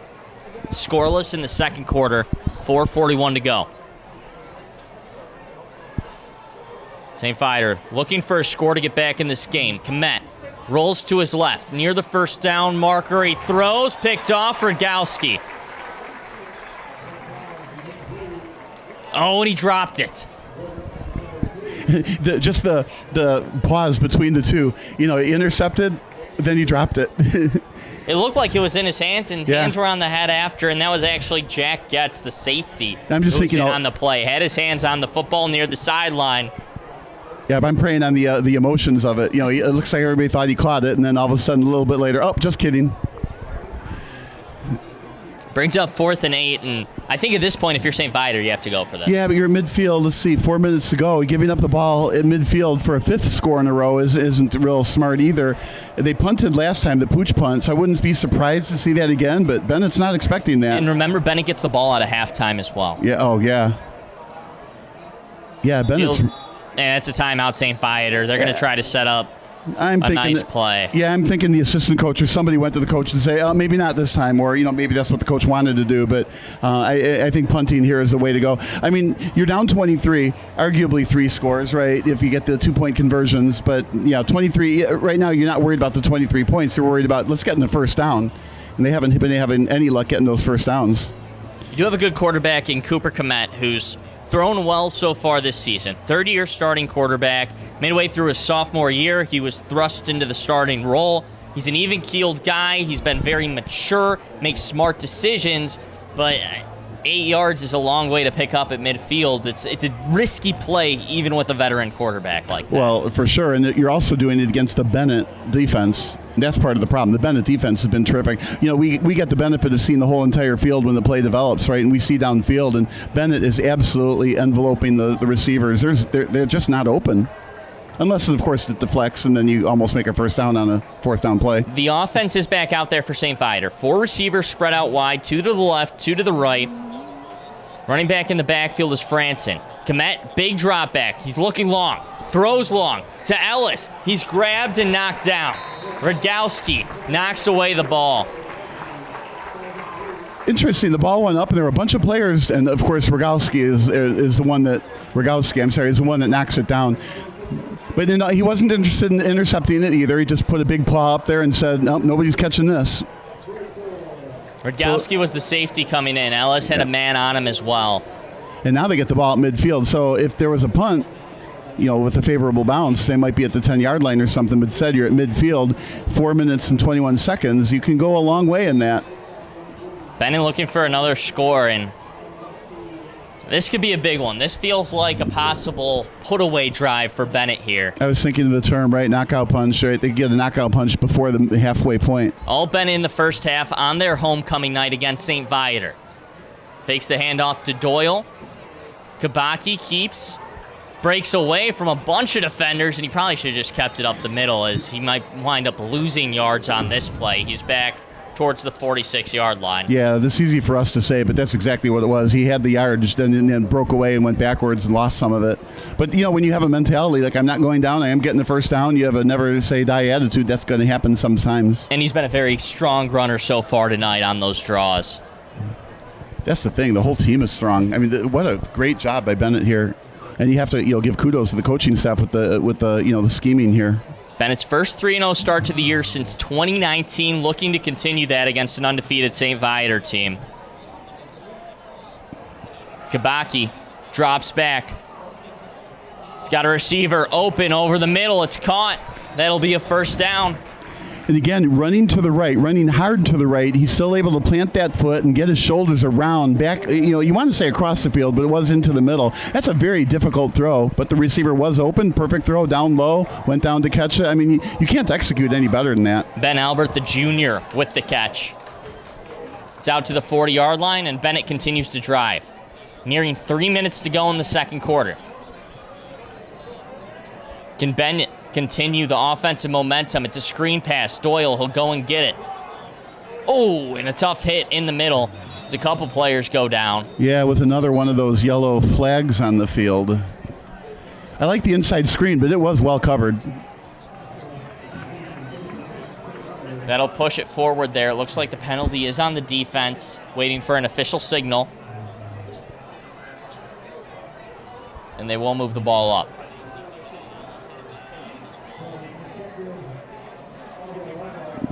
It's going to be second and about 4 yards here for Benet. At the 34-yard line, under 3 minutes to go in the second quarter. Benet looking to extend its lead up 23-0. It's been all Benet so far. Kubaki over the right side, and he's stuffed. St. Viator's defense, I think you're starting to see a little bit more energy from them. Might feel the pressure. Really can't let up a score here. Well, I think it's that, but I think it's something else too. They've seen the offense now, so they're teams. No matter how good teams are able to adjust when they've seen the other team a little bit. They're like, okay, this player's good and goes that way. This blocker has this tendency. Now I can counter with that, and the coaches see it too. And both coaches are able to make adjustments. So I think that's what we're seeing out of Viator. They are making adjustments and they are working some. Kubaki in the shotgun, takes the snap. Looking over the middle. He's got a receiver out towards the 20-yard line and shoving a defender away. That's Joe Rohde. Wide open and a perfect Kubaki pass yet again. I mean, he puts the ball. You can't hand it to a receiver any better than he throws it. Interesting to see Rohde out as a receiver as well. On the roster, he's listed as a defensive end, offensive tackle, but 6'4", and he can move as well. Well, it'll be interesting to see where Kobaki goes to college too. He's clearly a college quality quarterback, but he's going to be held back on profiled, right? He's going to be 5'8". So how many good schools want 5'8" quarterbacks? But this guy is absolutely terrific. It'll be interesting to see where he finally does go. 2:03 to go here in the second quarter. 1st and 10 for Benet at the 20-yard line. Somebody jumped. We'll see who it's on. It's going to be on Benet. False start.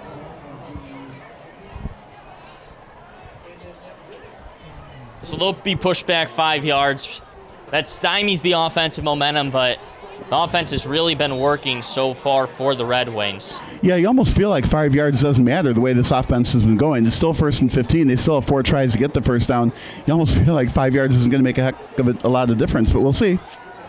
Kubacki with 2 in the backfield with him. Takes the snap, looking for the screen. Now he fires over the middle, and it's caught by Wilds again. Does he have his second touchdown? There's a flag on the field, so hold everything. Yeah, I can't see how that could possibly be an offensive flag, so I'm thinking touchdown, but let's see. What a catch. Bennett's sideline isn't celebrating. They are not, right? As the ball gets marked off against them. Wait for the signal here. Illegal man downfield. Oh, that one again. The way that play was set up, it looked like it was going to be a screen, and then the slant came over the middle. Might have been because they had to bail out on the screen play to Doyle that blocker once again pushes upfield. Well, the blockers have to hold their block. They'll count 3 seconds, right, and then start running upfield. And maybe the fact that the screen pass wasn't thrown initially, then the blocker did run upfield, and then the slant was open.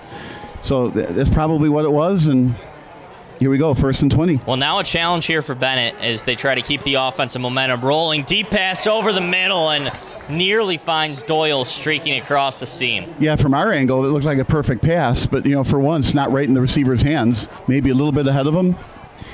Throw that on a frozen rope. Brings up 2nd and 20. Couple of deep shots here from Benet. They're relying more on the passing game. Well, remember earlier in the game, that very first pass of the game, that I thought it would have been nice if they got behind the defense and put some air on it. These are line drive passes. There's a strong, like you said, a strong arm for a 5'8" quarterback.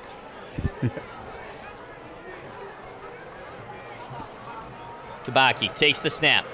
3 receivers to his right, dropping, and he's got Green in front of him. He'll run. Viator defenders come up. It's a whole bunch of them, but it looks like he got about 7 yards on the run. That's actually a lot of yards, but boy, it looked like there's a lot of green field over on the right. This looked like student body go into the end zone. I'm going to heave one, but instead he decided that he's going to run to the right where there was nobody at first. But 7 yards. Bennett's going to use a timeout here with 1:38 to go in the second quarter. We're going to take a quick break. This is Sports Broadcast Solutions. Benet 23, St. Viator nothing.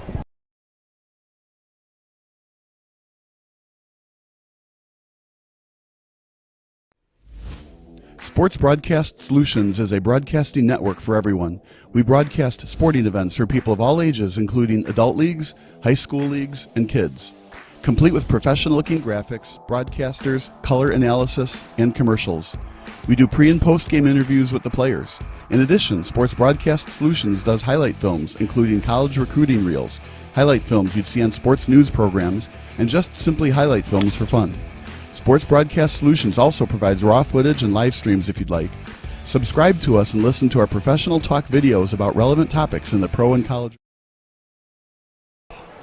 1:38 to go here in the second quarter. Benet 23, St. Viator nothing. 3rd down and about 12 yards to go for Benet. They're looking to keep up the offensive momentum and possibly find a put-away drive here. In the second quarter before halftime. Kubacki in the shotgun. Yeah, I'm thinking a pass over the end zone. If that doesn't work, then kick a field goal. Fake handoff over the middle. It's picked off by Viator. That I was not thinking about.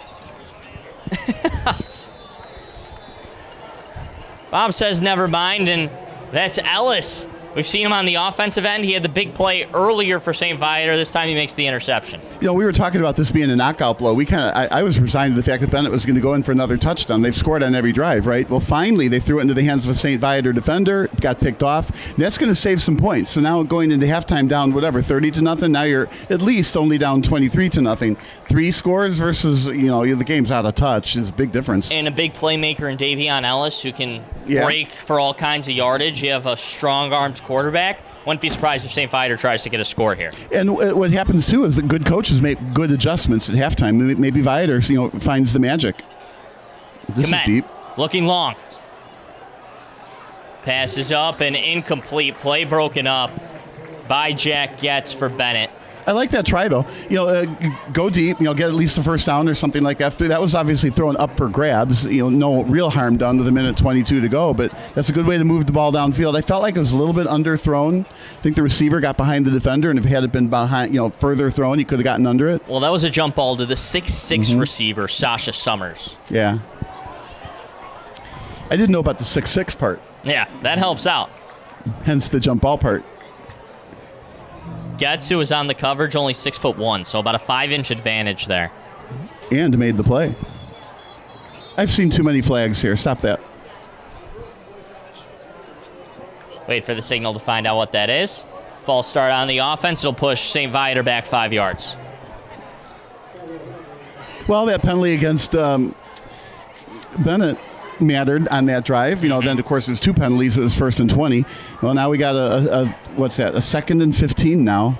And the yardage does matter for Viator. A minute 22, pushback 2nd and 15 now. So part of you think Viator should just run the ball and take it into halftime and reset? Yeah, I was just thinking about that. No, I'm going to try to be, get the ball to the first down, even if I have to pass it. I'm not worried about the clock. I'm not worried about giving the ball back to Benet. I want to find a way to get a first down. They will pass it. Komet back, looking. He's got time in the pocket. Now he'll scramble to his left. He'll throw it up and away, out of bounds. Boy, he threw that away. I think that went over the left field fence. 3rd down and 10, and now Bennett's defense with an opportunity to force Viator to punt it away, maybe get one last possession for their offense. Bennett's run game has been very good. Passing game obviously has been good too, but it allows Bennett's offense, opens up some possibilities if they were to get the ball back. Well, it's one of those, even though it's 23-0, it's actually a big play in the game. If they get a first down, they can hold on to the ball. But if they don't get a first down, that punt's going to have to happen, and there's plenty of time for Benet to take it back. And even if they run, Bennett's got 2 timeouts to stop the clock. So Bennett's going to get the ball with some substantial time to go in this half. Big play for St. Viator on 3rd down here at the end of the half. 3rd and 15. Deep.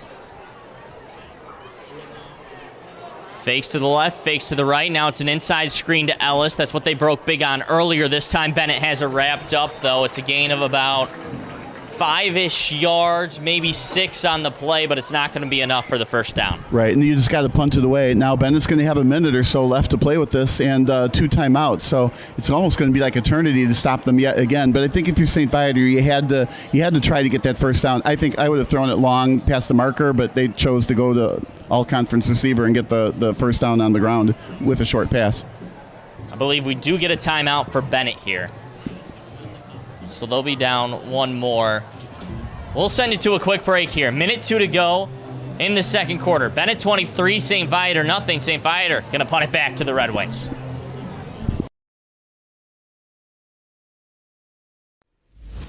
Sports Broadcast Solutions is a broadcasting network for everyone.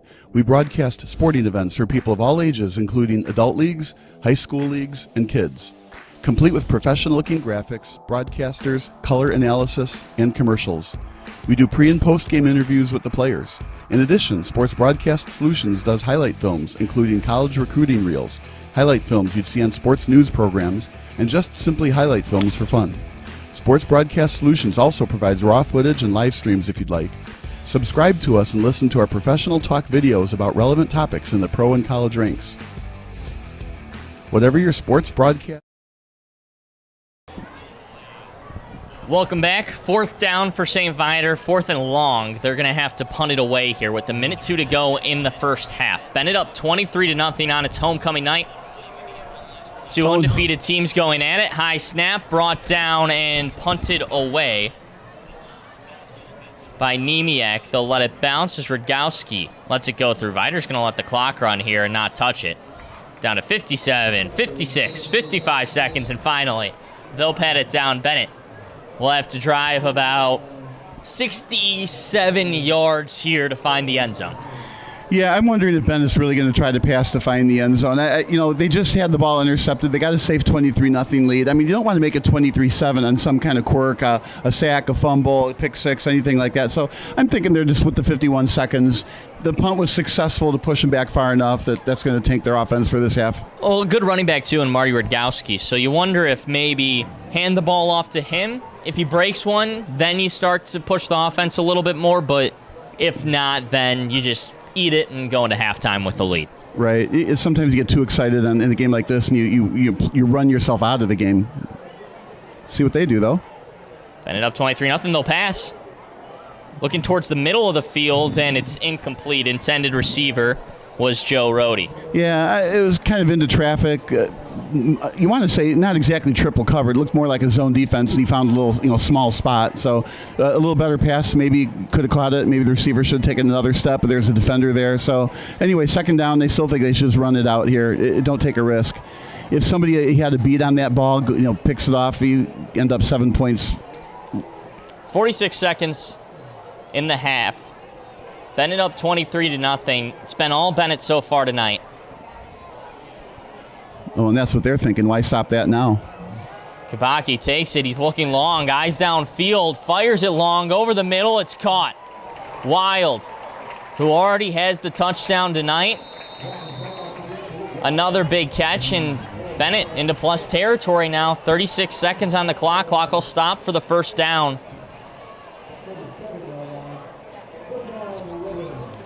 Well, another pass like that, and they can at least get a field goal out of it.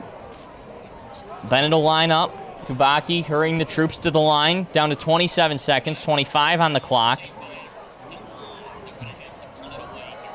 Kubaki looking long towards the sideline. It's off of Doyle's hands. Boy, it was in his hands. I think Doyle was looking down the field to see who was going to tackle him, but instead of catching the ball, perfectly thrown, just went through his hands. No real harm done in the sense that, the clock stops. Doyle had the big play earlier tonight on about a 40-yard touchdown catch. So down to 16 seconds on the clock.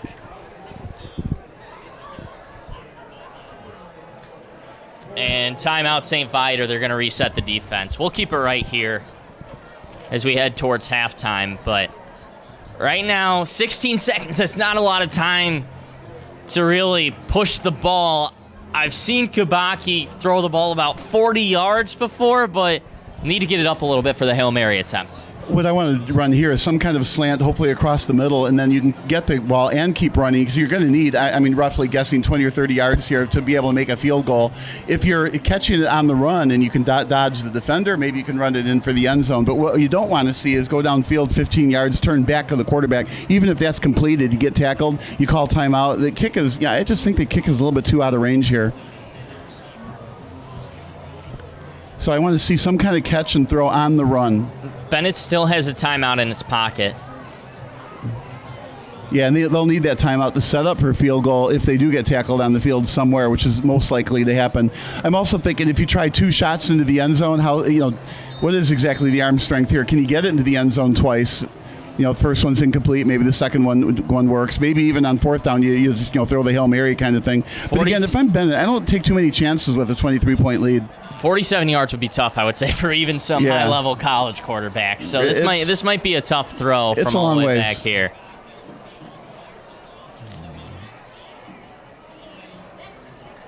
Kubaki in the shotgun. He's looking deep over the middle. He'll step up.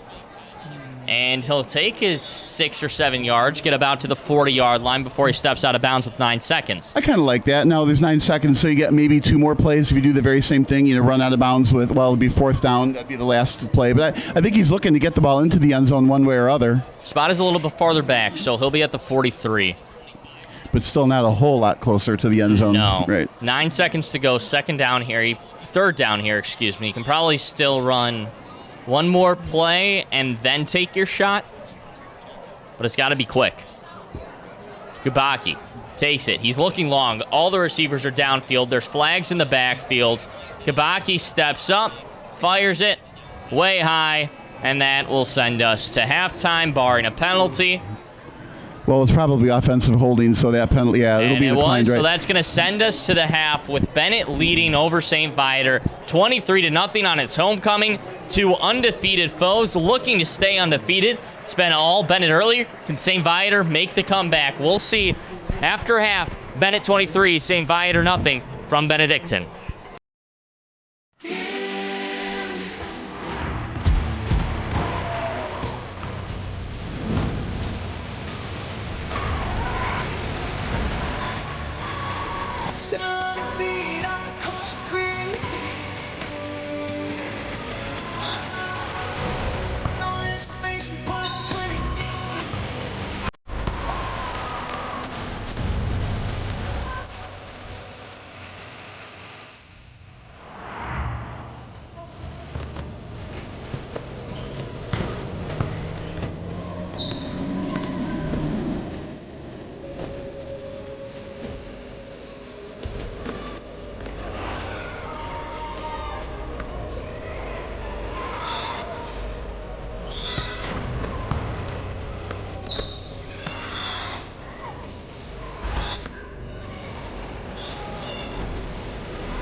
Sports Broadcast Solutions is a broadcasting network for everyone.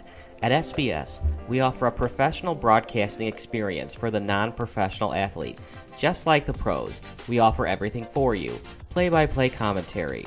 A no-hitter at Kane County Stadium. 15 strikeouts, 1 walk, 1 error, and that's it. Color commentary, highlight reels, recruiting videos, and much, much more.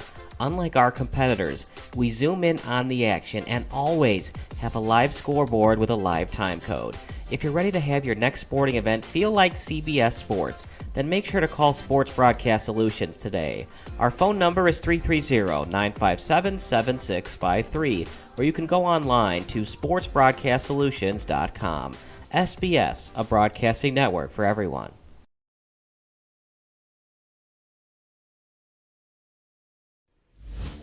Sports Broadcast Solutions is a broadcasting network for everyone. We broadcast sporting events for people of all ages, including adult leagues, high school leagues, and kids. Complete with professional-looking graphics, broadcasters, color analysis, and commercials. We do pre- and post-game interviews with the players. In addition, Sports Broadcast Solutions does highlight films, including college recruiting reels, highlight films you'd see on sports news programs, and just simply highlight films for fun. Sports Broadcast Solutions also provides raw footage and live streams if you'd like. Subscribe to us and listen to our professional talk videos about relevant topics in the pro and college ranks. Whatever your sports broadcast needs, contact us at sportsbroadcastsolutions.com and become part of the digital world.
Missing your child's sporting event just plain stinks.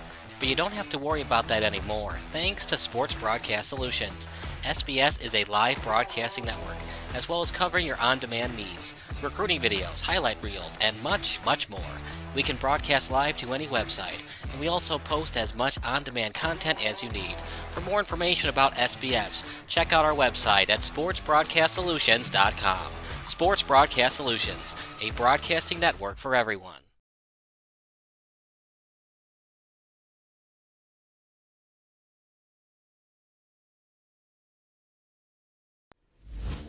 Sports Broadcast Solutions is a broadcasting network for everyone.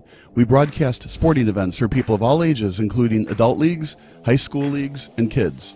Complete with professional-looking graphics, broadcasters, color analysis, and commercials.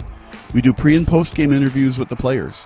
In addition, Sports Broadcast Solutions does highlight films, including college recruiting reels, highlight films you'd see on sports news programs, and just simply highlight films for fun. Sports Broadcast Solutions also provides raw footage and live stream.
Welcome back to Benedictine University, right next to the campus of Benet Academy in Lisle. Benet 23, St. Viator nothing on Benet's homecoming. 2 undefeated teams going at it, conference opponents, and it's been all Benet so far. 3 touchdowns for the Red Wings. Marty Radgowski with the short rush, Luke Doyle with the long catch, and then Luke Wilds with a catch over the middle as well. So Benet's offense has been clicking so far. St. Viator hasn't had any answers yet. And it's funny to watch the warm-up on the field right now. We got Benet running from the 0 to the 40. You know, we got St. Viator kind of walking dejectedly. If you were to look at the body language, it looks like Benet's winning 23-0. So I'm sure that's not, you know, the data point we should be using to figure out if St. Viator can get back in this game. But what I'm very interested into seeing is what adjustments, if any, St. Viator is going to do. They have been trying to pass with Komet, and they've rolled him out both sides, left and right.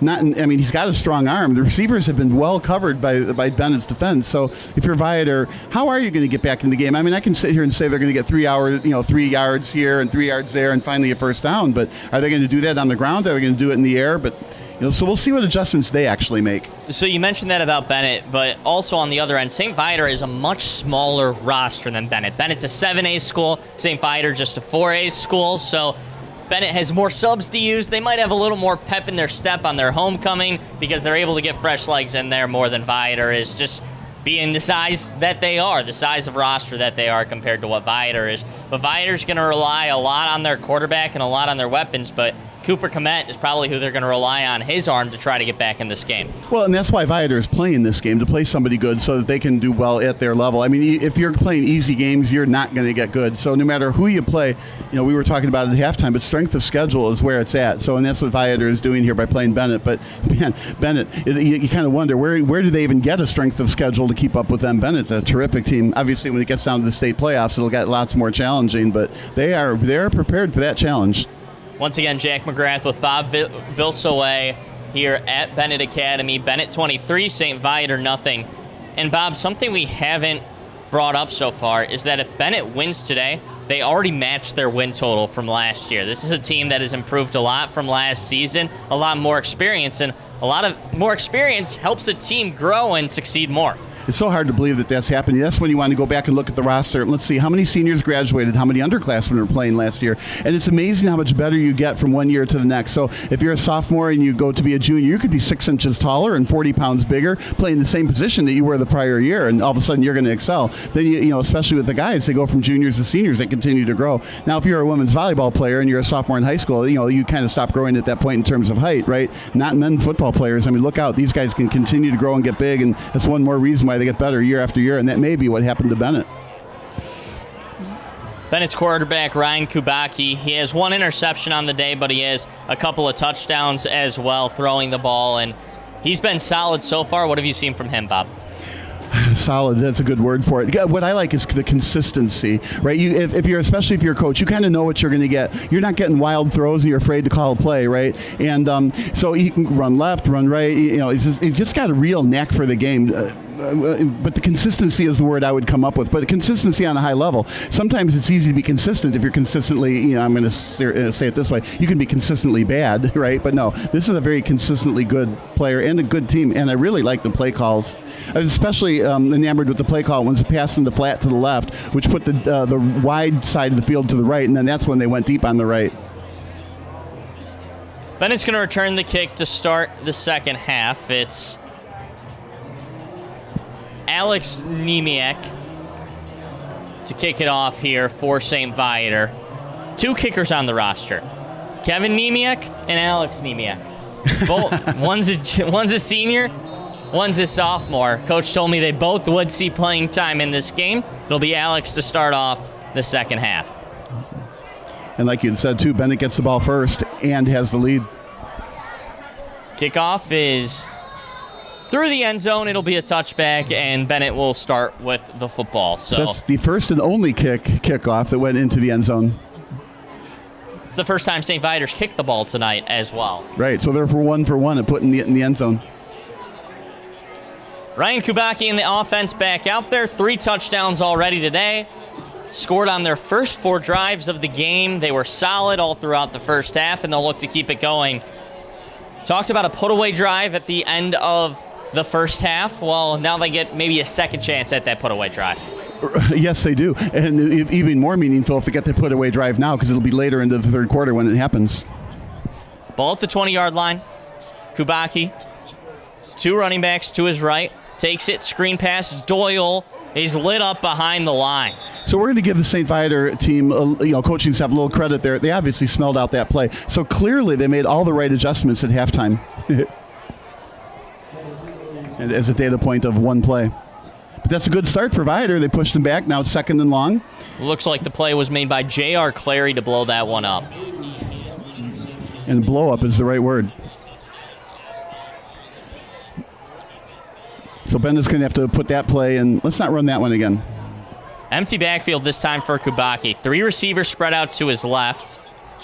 Receivers make sure they're on sides. 2nd and about 12.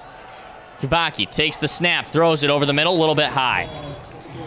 So the 3 receivers to the left, he went to the one-on-one on the right, a slant down the middle. If he catches it and breaks the tackle, it's a touchdown. So I like the play call, just a little too high on the throw. Surprised Benet comes out throwing to start the second half with a lead like this. Well, yeah, they have a diversified offense, so I don't think they're saying, okay, we're ahead, let's make sure the clock runs. I think they're saying, we're ahead, we're going to continue to be unpredictable on what we do so that nobody can stop us not only today but next week.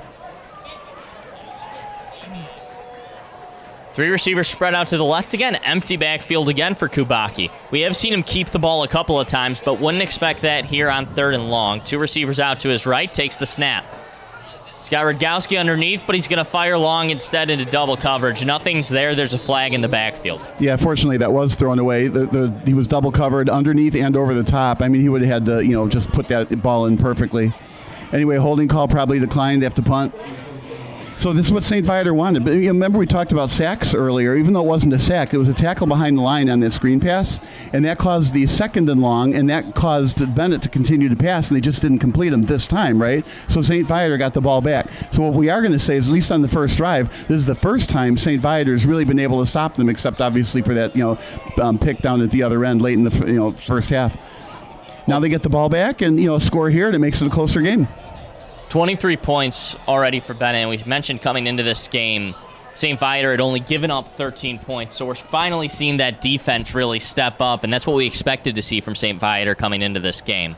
Here's the punt from Kubacki, and it's going to go out of bounds, shanked it a little bit, and Viator's going to start with their best field position of the night. I hope nobody gets mad at me, but I'm thinking, they've got good soccer teams here at Benet. Maybe they should have used a soccer player instead of...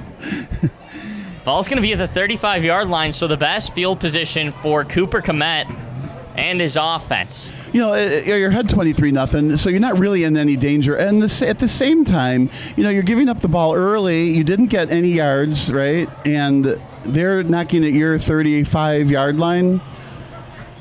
So, if St. Viator takes this in, we got a football game. Can the Offensive Player of the Year, Cooper Komet, in his division last year, can he lead St. Viator to a comeback here on offense? The handoff is to Franzen over the left side. He's got some room, runs over a defender all the way down to the 20-yard line, and a tough run one of the best, Franzen. Yeah, sorry, one of the best runs we've seen, right? So St. Viator goes back into the halftime. They make some adjustments. They stop them on defense. They've got the ball on their first carry, first down, at least of the half.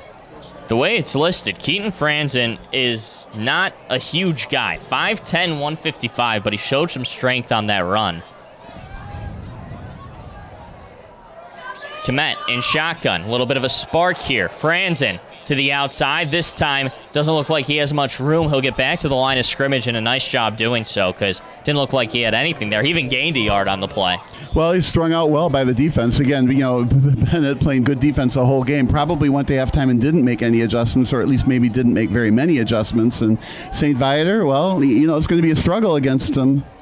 Can you really make any adjustments if you're up 23-0 at halftime? There's not a whole lot that the coaches can be seeing that they're saying, oh, we could do this a little bit better, just because everything went so right for Benet in that first half. Well, it would be one of those, don't make, just continue with the game plan that you've put forward so far. Maybe an adjustment or two, but nothing large. 2nd down, Komet in shotgun. Spread his receiver out wide. Tight end in motion. It's going to be a pitch. Franzen again. Viator sticking to the ground, and Franzen lowers the shoulder. He's got a gain of about 4 or 5 yards, and it'll bring up 3rd and about 4. Yeah, I feel like it's a 4-down territory. I like what they stayed on the ground. They went to the wide side of the field, and so far what we're seeing from Viator is they continue to run toward the wide side. So if they do run, I would expect it to be a run to the right. I don't know where the tackle will end up, so we'll know if they're going to go left or back up the middle. Relying on Franzen more here to start the second half. Franzen over 120 yards on the year coming into the day with a trio of touchdowns. It's an option. Komet flips it back. Ellis on the reverse. He's got daylight in front of him near the 1-yard line. Let's see if he got in. I thought he got in, yeah. Touchdown. Ran over Radgowski. So we got a game. We do. Ellis has the touchdown, and Viator's on the board for the first time tonight. I like that, though. First off, they got the ball in a really good field position, kind of because of the punt didn't go very well, right? Then run left, run right kind of thing. They ran back toward the wide side of the field. This time the counter. We saw that counter earlier against Benet. And I'm not going to say it worked because Benet turned it back up the middle, but they tried it again, kept going wide. Touchdown. So 23 to 6 or 7 here. Or 8. Looks like Viator might be keeping the offense on the field to go for 2. Yeah, I think I would do that if I were them too. Cut the lead to 15 if they're able to succeed on the try. Viator kept the ball on the ground on this possession. First time they found pay dirt tonight. Let's see if they keep the ball on the ground again. This time they'll throw. Komet, jump ball, back of the end zone. And it is dropped in the back of the end zone.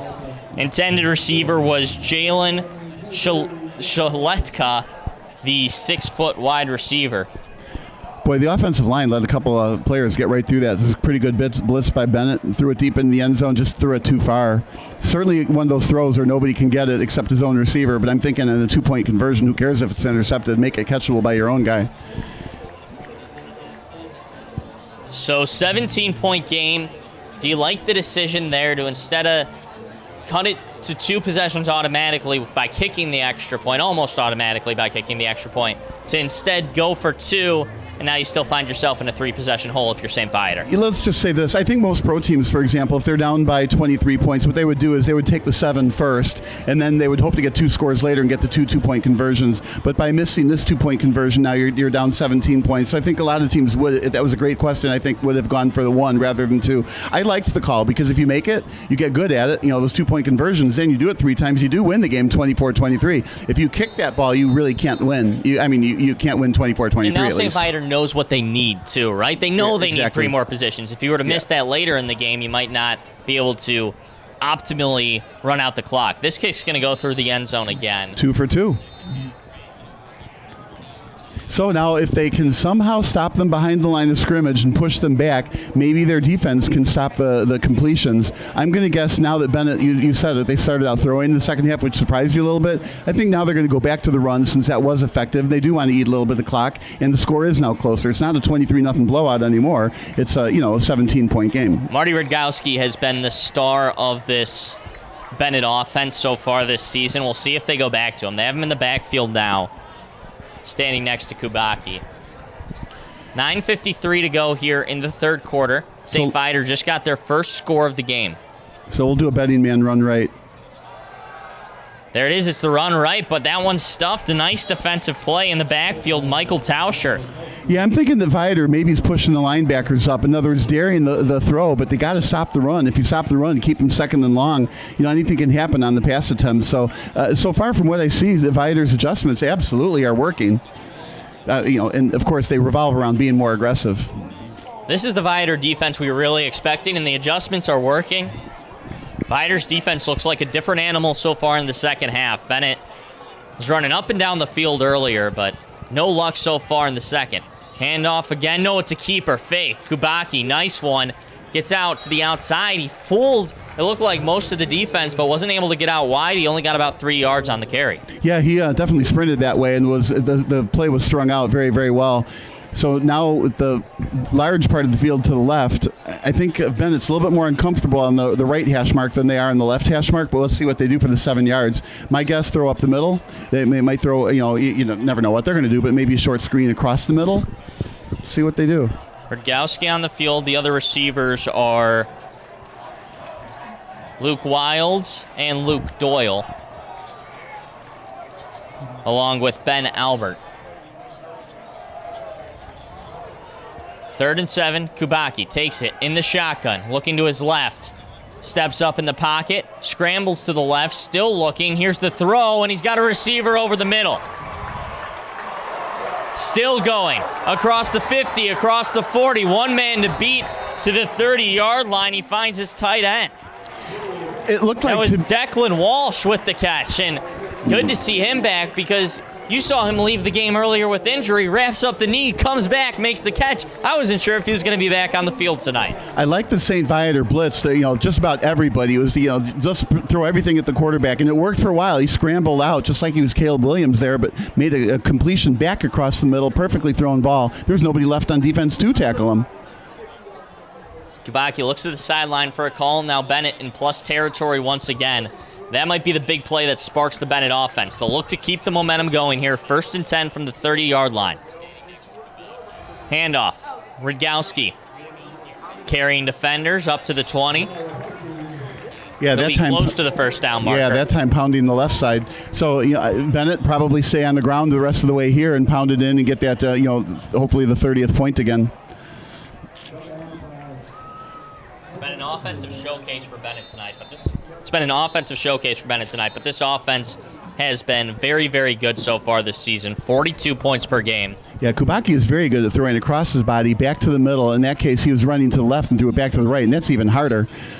But, beautiful for him. Stopped, turned back. He had room. He didn't get, smashed by the defender and completed it across the middle for a lot of yards. 2 in the backfield, 1 in front of Kubacki. Hands off Rudkowski up the middle, lowers the shoulder. It'll be about a 5-yard gain, and Viator seems to think the ball came out. Again? Waiting for a signal. Their defense knows they've got it. They're already running out on the field. I mean, their offense knows they've got it. And Bennett's offense is trotting off. That's a fumble and a huge turnover. That's the second time that Benet turned over real deep in the other territory, and that's part of the reason why the game has been close. So if Viator can stop them, but not on downs, they need the turnovers. Now they're only down by 17. Suddenly we have a ball game. St. Viator was down and out early, but they score their first touchdown in their game on the last drive. Viator's first touchdown of the game, that is. And now force a turnover for Benet. And St. Viator with a chance to capture some of the momentum back, steal the momentum back from Benet on Benet's homecoming night, and possibly get right back in this one. Well, I think the momentum is stolen. The question is going to be, will it be enough to get back in the game? I mean, the first half was so one-sided. It's going to be hard to, reverse that. 7:48 to go in the third quarter. A lot of time left still in this game. Cooper Komet takes it. Handoff. That's Franzen over the left side on the reverse, and he's got about 12 yards and a huge hit by the safety. Got a couple players down on that sideline. I like those counter plays. Looks like the training staff is coming out. Training staff is going to come out, and we're going to take a quick break here at Benet while the training staff takes a look. With 7:41 to go in the third quarter, we'll get you an update on the injury when we come back. Benet 23, St. Viator 6 from Benedictine University.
Marty Redgowski, the injured player, it looks like he's up under his own power. Hope he's all right. That was a big hit along the sideline. Well, they can ill afford to lose him, and if they do lose him, hopefully it's for a play or two, or maybe a couple of downs or two, but not for any kind of long-term injury. So it's St. Viator football, first down from about the 28-yard line.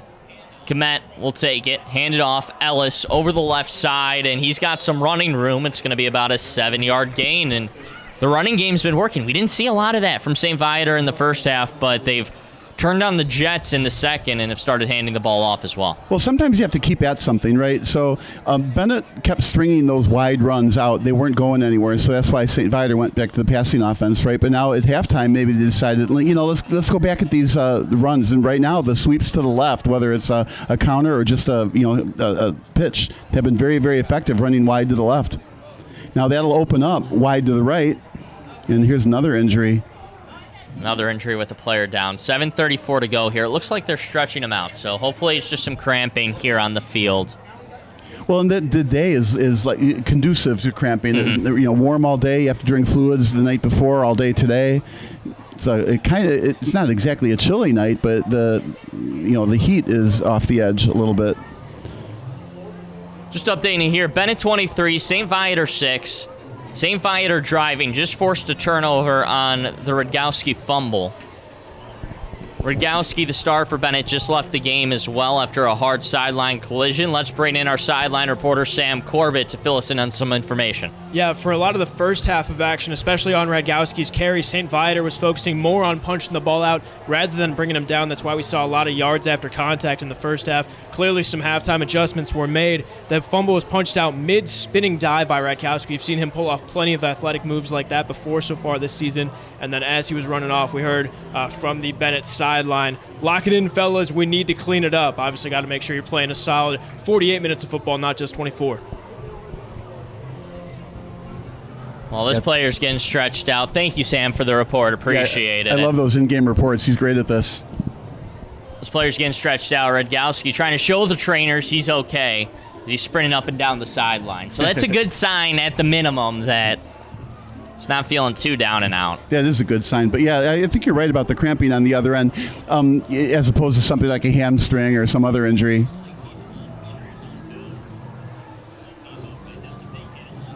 So while this player's still down on the far end of the field, let's take a quick break here. 7:34 to go in the second quarter. Benet 23, St. Viator 6 from Lisle, Illinois. Sports Broadcast Solutions is a broadcasting network for everyone. At SBS, we offer a professional broadcasting experience for the non-professional athlete. Just like the pros, we offer everything for you. Play-by-play commentary. A no-hitter at Kane County Stadium. 15 strikeouts, 1 walk, 1 error, and that's it. Color commentary, highlight reels, recruiting videos, and much, much more. Unlike our competitors. Joe Rohde walks off the field under his own power.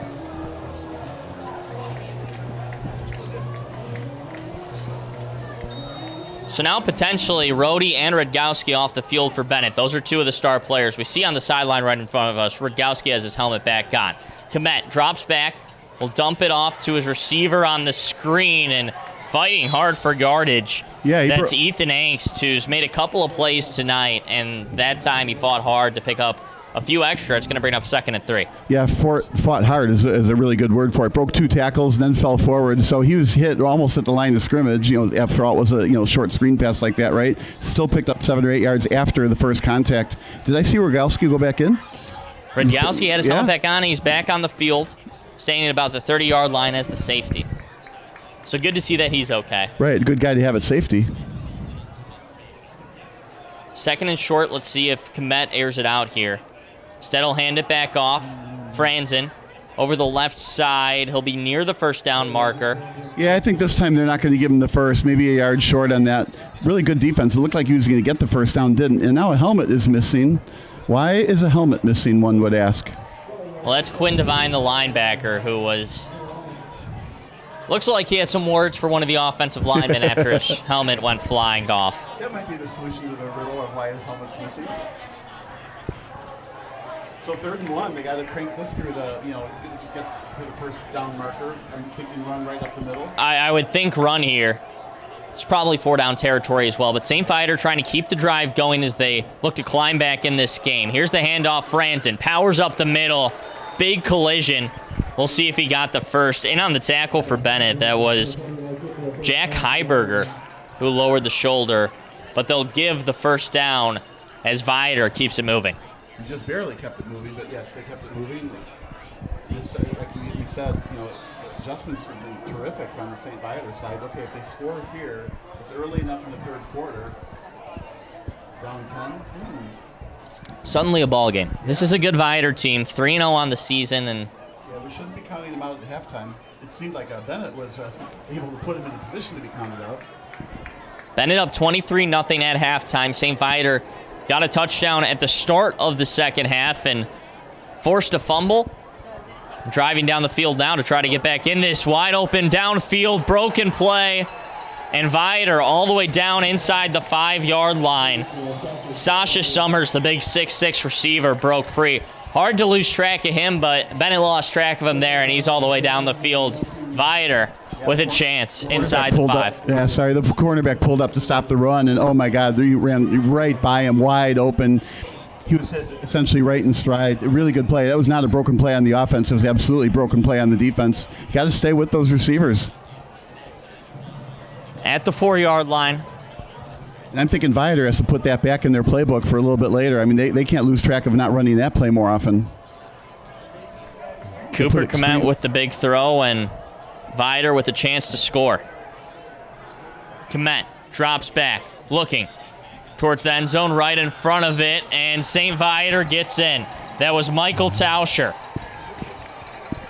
Coming out of the backfield, Komet finds him in the flat, and St. Viator back in this game, down just 11 points, 2 touchdown drives to open the half. Right, so I think you kick the extra point, make it a 10-point game, and you'll see if you can get a touchdown and a field goal or 2 touchdowns later to win the game. And the adjustments again. Now, Bennett's going to have to try to move the ball upfield, eat some clock, but Benet, is in a little bit of danger. If they can't get a couple, 2 or 3 first downs, it looks like Viator is equally capable to take it to the house. Alex Niemiec will kick the extra point. Snaps low, hold is good, and Niemiec has got the extra point. So a 10-point game with 5:29 to go in the 3rd quarter. Brand new ball game, Bob. Well, brand new, I don't know, but I'm surprised that kick that took so long to develop. If the ball was on the tee right, being held for seemed like eternity. Then you got the kick through. I thought it was going to be blocked for sure. So it's just 10 points to go now. After 2, well, I guess they stopped them with a turnover, though. So Benet was moving the ball, and then the turnover happened. Yes. So it's not like they're not moving the ball. So, St. Viator is not out of the woods yet, down by 10. Well, Benet scored, let's remember, on their first 4 possessions to open up this game. And now on the first 2 possessions to open up the second half, St. Viator's defense has stepped up and stopped Bennett's offense. So it's been night and day so far from the first half to the second half. Well, and of course they stopped them late in the first half too. So it's like 4 drives for scores and then 3 drives for not scores. But 2 of those 3 drives were turnovers, and I feel like you can never count on turnovers. But okay, let's play it out, right? They get a 3rd turnover on this drive, and they get a short field or something like that. Could be just a field goal apart, these 2 teams. Which, remember, the final score prediction I had 21-20. 2 conference foes going at it. Both undefeated coming into this game on Bennett's homecoming. St. Viator looking to spoil it with a big comeback, and we'll see if Bob's score prediction comes true. So 3 for 3 kicks into the end zone. Yeah, it'd be off by, 2 points? If they score a touchdown, that's it? It's not over. I was watching, I think it was the Indiana Fever game, WNBA, and one of the announcers predicted that the teams were going to finish, 110 to 104. Sure enough, the winning team had 110 points. I think it was 110-109 final. I mean, you can get really accurate in some of these predictions when you know the teams. You'll notice Radgowski not in the backfield now. It's Joe Salvino. But he's good enough to play safety, just not running back. Kabaki takes the snap, steps up, looks over the middle. It's a little too high again. Second time they've tried that pass this half. Second time it's been a little too high. I wonder if there's an opportunity for a double move there now. He's done that play twice. If the quarterback were to fake it and then on the fake you go back wide, there is nobody out there. But, Think maybe they're setting it up? Well, right now that's a slow developing play to begin with. To slow it up more with a double move might not be the smart thing to do, but it looks like that would be open if they did it. Kubacki in the shotgun, takes the snap, rolls to his right, evades a defender, evades a second defender, and he'll throw it in the dirt, and he gets hit late. I don't know if that got back to the line of scrimmage. I'm not sure if this is a late hit. It's late hit. Yes, it is. Roughing the passer. Yeah, I just don't like that call. It has to happen. You got to protect the quarterbacks. I feel like that wasn't really called for, but maybe that's the referee saying, the hit wasn't called for. So that'll help push Benet forward. We'll mark this one off. Yeah, and that pushes the ball forward, gives them a new set of downs, and then St. Viator was playing so well at stopping them. This will take a little bit of the wind out of the sails of the St. Viator defense. If they did stop them there and they did get a squib of a punt, you'd be at midfield again. So that was a big, big, big penalty. Probably unnecessary penalty. Kubacki in the gun again. Takes the snap. Redgowski in the backfield this time. Fakes the handoff, rolls right. It's Walsh. Has about a 5-yard catch, and it's good to see him healthy after we saw him limp off in the first half because he's now getting involved on the offensive end as well. Well, it was a good catch, wide open, nobody around him, and then after he got tackled, he fell forward for about 3 more yards. If you're going to get tackled, that's how you get tackled. So he's only 2 yards from the first down. In the second down, a couple of runs here will probably get the first down. So Benet on the move again, clock running. Second and short, Benet looking for their first score of the second half. Chance to keep the drive alive here. Maybe look for a big play. Kubacki, screen. Doyle gets out to the left side. He has the first and a little bit more. Taken down at midfield.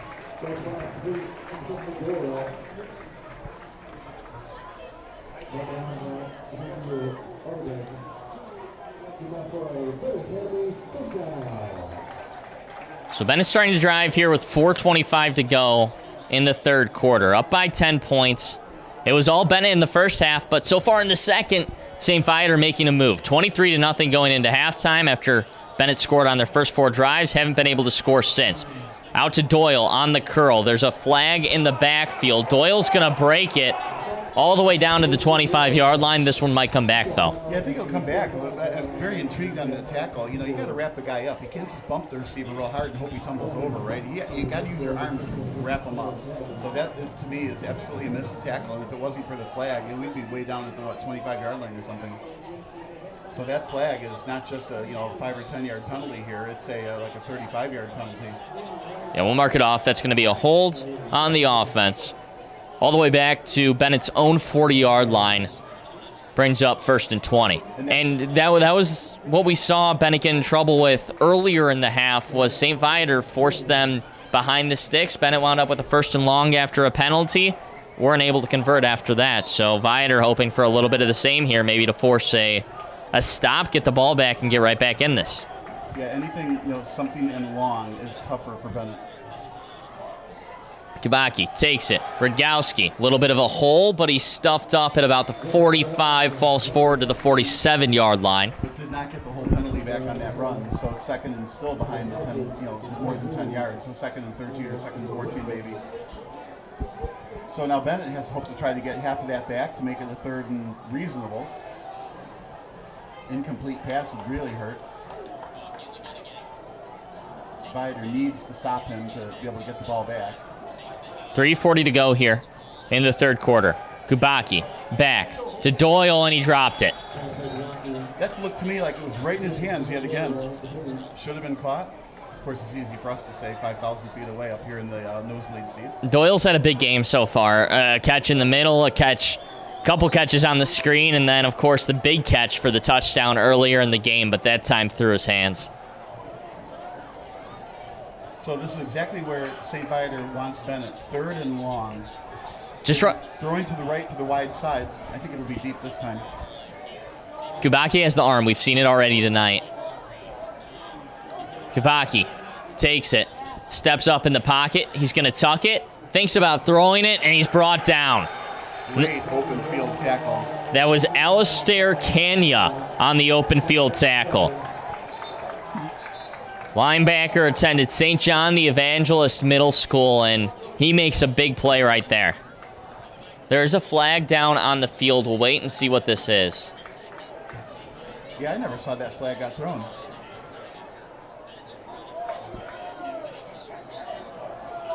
Oh, it's against Viator. That's going to cause us to, well, let's see. It might be a first down.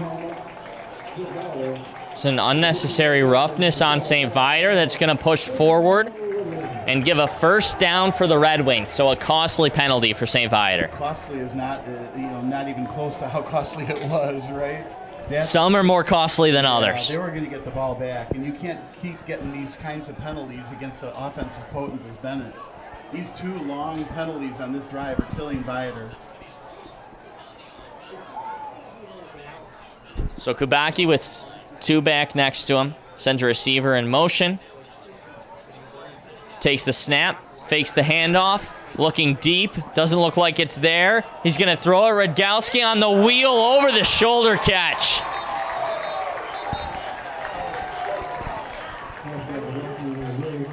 Waiting for a signal on this one, and they say he's out of bounds. Boy, I didn't think he was inbounds, but man, that was close. Again, you got to replay this. Is it possible the ball was in his hands while there was still a foot on the inbound surf? I don't know. But what a great catch. I didn't think he was going to catch up to it. Dragowski has some speed. Really close there. Or is it being called back? And it was completed. So I do believe they called it out of bounds. Okay. And now they are also going to push it back on the penalty, a holding there. And you saw Kubacki scrambling around. That makes it tough for the offensive lineman, especially when he gets behind him, not to grab onto a jersey. Well, and about 50-yard penalty. So we've had 2 long penalties against St. Viator, and we've had essentially 2 long penalties against Benet that have nullified really long gainers. So another 1st and 20 here for Benet, backed up all the way towards midfield. It's the draw, Radgowski over the middle, and he's going to get about 6 or 7, maybe even 8 of them back. There's too many deja vus here. Last time it was 1st and 20. They ran Rogowski right up the middle. And he got a little bit to the right, about 8 yards, 7 yards down, downfield. Is here again, almost exactly the same. Again, very consistent football being played. Benet trying to shorten the sticks here on this play. Yeah, this is another, one of those bigger plays in the game. It's 2nd and long. You want to get it to be 3rd and long, but of course then that 3rd and long play would even be bigger than this. Benet 23, St. Viator 13. It was all Benet early. But this they were up 23-0 at halftime, but Viators had the momentum in the second half, trying to mount a comeback. Kubacki brings it down. He's pressured. Gets the throw off. It's in the air. Almost intercepted, but dropped. Probably should have been picked off. Kubacki got crushed in the backfield by a pair of St. Viator's defenders. Looked like it was in the hands of Damasio Ortegan, but he dropped the ball. Well, I'm really glad they didn't throw a flag for a late hit on that, but it didn't look like a late flag should come out. I mean, he was hit right while he was throwing the ball, and it did adjust the throw, and it almost was intercepted. But that was the turnover that St. Viator needed. Now it's 3rd and long. Wasn't able to catch the number, but also a good play by the receiver to go and break that up. Yeah. Make sure that Ortegan wasn't able to make the play on the ball. Well, now this becomes that bigger play we were talking about. Late in the 3rd quarter, St. Viator needs the ball back. Remember, this is where St. Viator committed a costly penalty earlier. They had to stop in about the exact same area. Kubacki with 3 receivers spread out wide. He'll throw a screen. Doyle takes it, is bogged up behind the line of scrimmage. A nice tackle by Ethan Angst, and Benet will probably be forced to punt this away. There was another deja vu. It was one of those another open field tackles on the left side behind, not exactly behind the line. Well, I guess it was behind the line. So 4th down, they got a punt. Let's see what kind of punt happens here. We haven't been impressed so far with Bennett's kicking game. St. Viator has really turned this around here in the 3rd quarter. 13 unanswered points for St. Viator, trying to get back in it, and now they will probably get the ball back off the punt. There's the punt. It's going to go into the end zone for a touchback. So St. Viator will start at the 20-yard line with 1:12 to go in the 3rd quarter. And what a great kick. Great kick. Yeah, they needed that kick earlier instead of that, whatever it was that went out of bounds before. So, Benet can do it. They just didn't do it. So, St. Viator, if they're going to score and get back in this game, not that they're not back in the game, but if they're going to have to go a long way here, and the clock is absolutely their enemy. 13 minutes to go in the game now at this point. Just to put a number on the punter, that was Luke Wilds, who you remember earlier he had the touchdown too. Yeah, right. And he was not the kicker, it was the quarterback who gave that little swig kick. Who gave the kick earlier, and then they have a different guy who kicks the field goals and the kickoffs. So I like this strategy. Put in the punter that really pushes the other team back. So St. Viator, Cooper Komet, a chance here to lead his team down the field and make it a one-score game. He's going to hand it off over the left side. St. Viator has some room past the first down markers and still chugging forward. Michael Tauscher with a really nice run for about 15 or so yards. Yeah, I think that was closer to being a touchdown run than people think. He was one man to beat. If he dukes around him, goes one way and around the other, and he does it quickly, he's not going to get caught from behind. I mean, that was one man to beat. So, and that was, again, a sweep to the left. So the St. Viator runs to the left have been very effective. Bennett's homecoming night. Benet got off to a very quick start in this game. Went up 23-0, scored on their first 4 drives, but now St. Viator mounting a comeback. They have the ball down just by 10 here in the third quarter. Komet takes it, looking to throw, steps up in the pocket. He'll fire down the field, overthrows Ellis. There's another one of those that you talk about a few times. Put a little bit more air under the football and let the receiver run under it. I think Komet was counting a little bit too much on the shotgun arm and overthrew him by about 6 inches, right? So if you put a little bit of air under it, a speedy receiver can make the adjustment and make the catch. Also a tough throw for Komet, too. A lot of pressure coming at him. Wasn't able to really set his feet on that one. Brings up 2nd and 10. I didn't see any pressure. He should have completed it. Well, the thing here, too, still in the third quarter, only 28 seconds left, but Viator has enough time now where they can really settle down and run anything they want on offense. No need to really... Time's not working against them at this point, only down 10 points. Well, but Benet has shown that they can hold the ball for long periods of time. So I think if St. Viator is going to score, of course they'll take any score at any point in time in this game, right? But Benet can hold the ball, so they need to score early if they can do it. So far, some of Viator's best plays have been big plays. So I feel like if they continue to send those receivers deep, all they got to do is connect on one of those. Now, they're in the part of the field where a deep pass is a good one to take. If you don't make the completion, you have to hit a long punt. But you really are trying to score on this possession, not win the field position battle. 3rd and 10, St. Viator trying to make sure they don't have to punt this one away. Looking to keep the offensive momentum going. Komet rolls out to his right. Fires downfield. He's got a receiver that might be short of the sticks, though, or it's right at the sticks, and it's a first down. Yeah, it's a great play. That's one of those passes, the receiver runs back towards the quarterback. So once you catch the ball, that's it. You're not going to get any more yards after catch. But he was open. Of course, that ends the third quarter. But they got the first down. So starting the fourth quarter, they got the ball down 10, right around midfield. Jalen Schlahetka with that last catch, and that's a St. Viator sideline that looks re-energized as we head into the fourth quarter, shouting and hollering as they move towards the sideline. We're going to take a quick break as we head into the fourth. Benet up by 10 points, but St. Viator mounting to come back. 23-13 at Benedictine. Benet over St. Viator.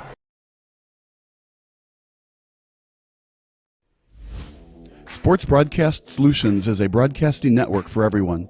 We broadcast sporting events for people of all ages, including adult leagues, high school leagues, and kids. Complete with professional-looking graphics, broadcasters, color analysis, and commercials. We do pre- and post-game interviews with the players. In addition, Sports Broadcast Solutions does highlight films, including college recruiting reels, highlight films you'd see on sports news programs, and just simply highlight films for fun. Sports Broadcast Solutions also provides raw footage and live streams if you'd like.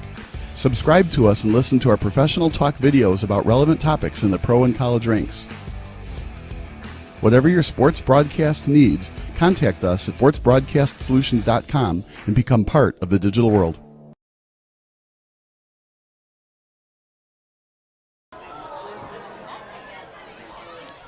Back here at Benet Academy, and Ellis up the middle on a quick pitch play for about 3 yards.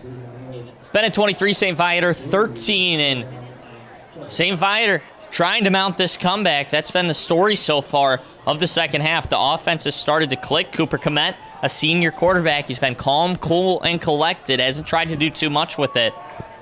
St. Viator back in this game, driving down just 10 points. Yeah, that third quarter, they outscored them 13-0.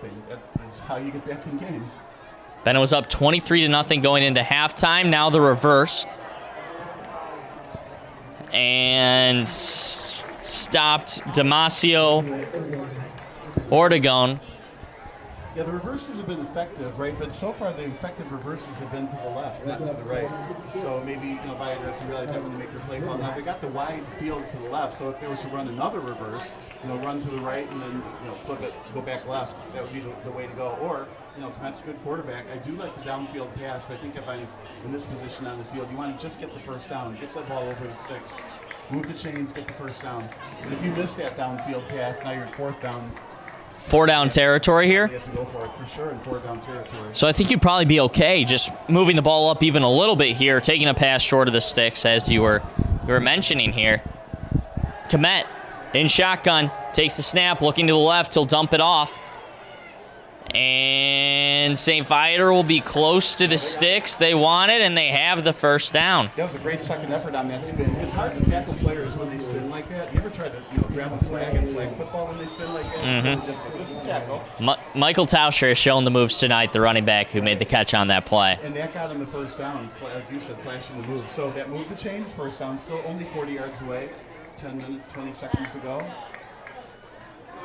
Watching the kicker, Alex Niemiec, for St. Viator. He was hitting from about 45 yards out in warm-ups. So get to the 28, 29-yard line, you should be okay to try to fire one away. Komet fakes it, throws it deep, receiver open and through his hands. Jalen Schlahetka, who's made a couple of nice catches tonight, had the touchdown in the breadbasket, but it goes through the hands. We were talking about that it was the deep receivers that were getting open for St. Viator, and they were going to have to take those kinds of shots. And they did take a shot on first down where they can still get the first down later, but man, that would have pulled it within 3 with a lot of time. 9:41 to go here in the third quarter. He's going to see that one in his sleep. Maybe for the rest of the season.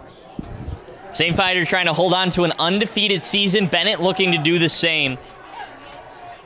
Well, there's a lot of me that says go right back to the play. Maybe not on this very next play, but obviously that was an effective play. Second and 10. St. Viator looking to keep the offensive momentum rolling. Here's the handoff to the left side. It's Tauscher, and he's got a good chunk of yardage here.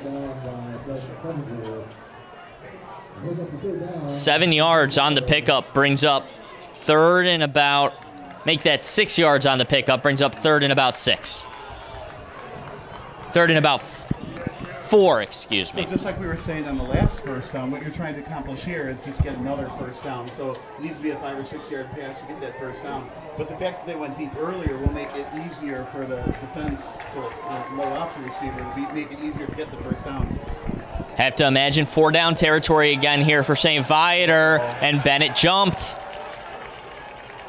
That's going to give him the first down.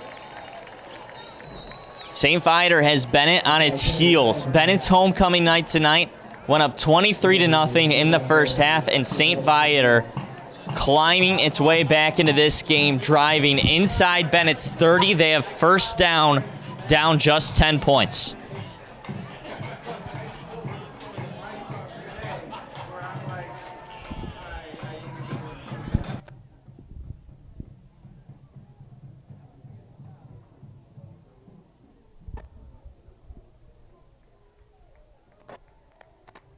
Komet lines up. Tauscher to his right. 2 receivers off to his left, 2 receivers to his right. Takes the snap. Drops back, looking left. Pressure on him. 3 defenders near him. He escapes somehow. Dumps off the screen. And I believe he has Tauscher, who picks up a few yards. I cannot believe that Cooper Komet was able to get out of that one there.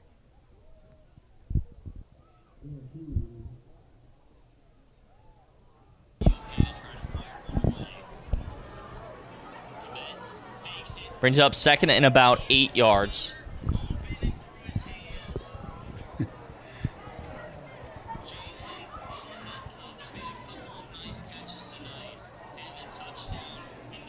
Looks like Komet had some type of equipment change there as he trots his way back onto the field. But St. Viator driving.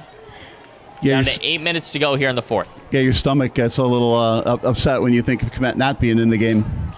St. Viator needs him. Takes the snap. Handoff. Tauscher over the right side, almost bottled up by that Benet defensive line. There's a flag in the backfield here. Yeah, it looked like it might be one of those face mask things. We'll see what they call. The same exact thing. It looks like Tauscher's head snapped a little bit. No, it's not. It's holding. So that'll bring it back. Big penalty, too, because that knocks them pretty far out of field goal range here.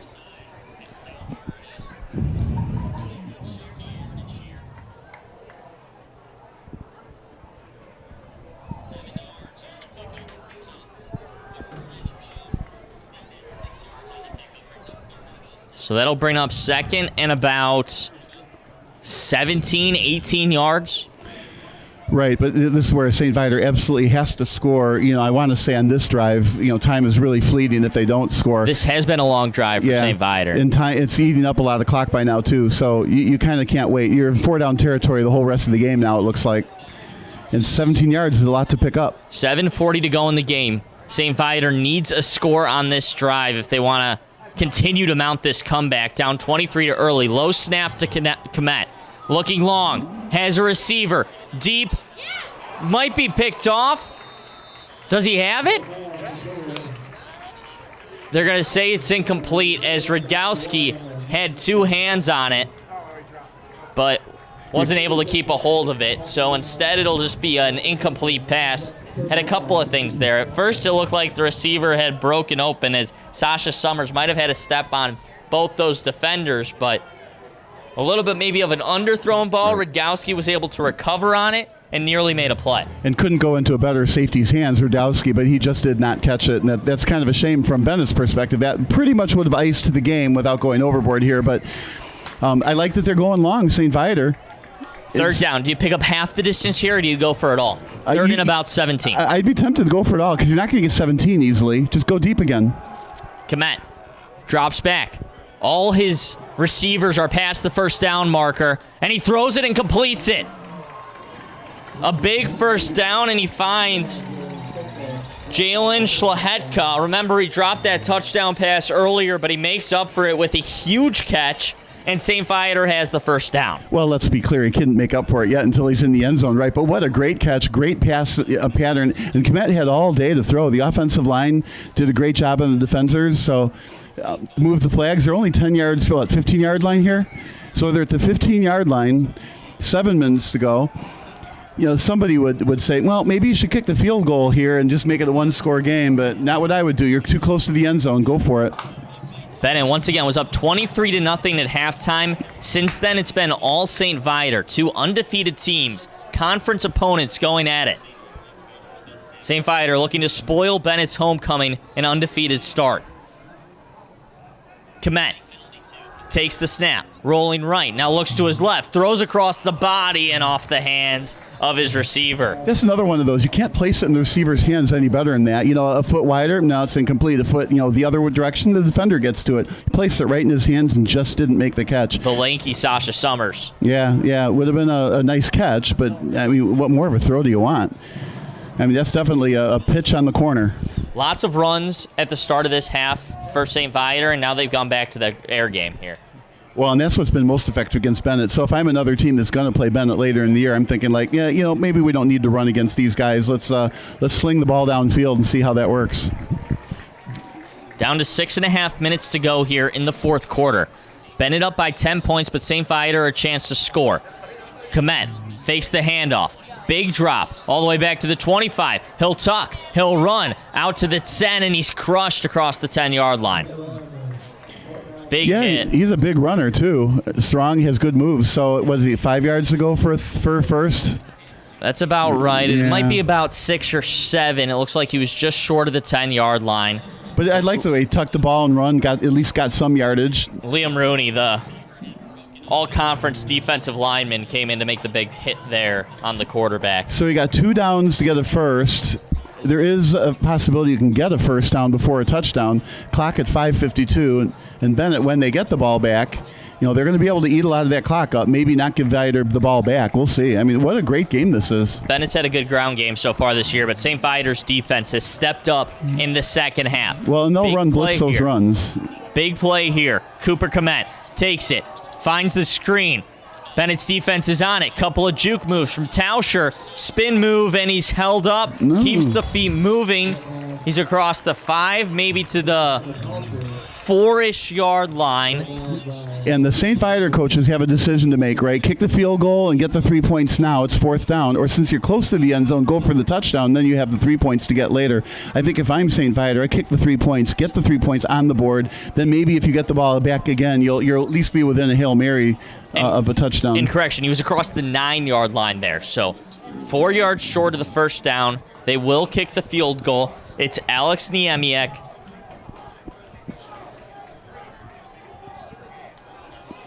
Was good on the extra point earlier. This one's from about 25 yards. It's a bad hold. He hesitates. Did he still put it through?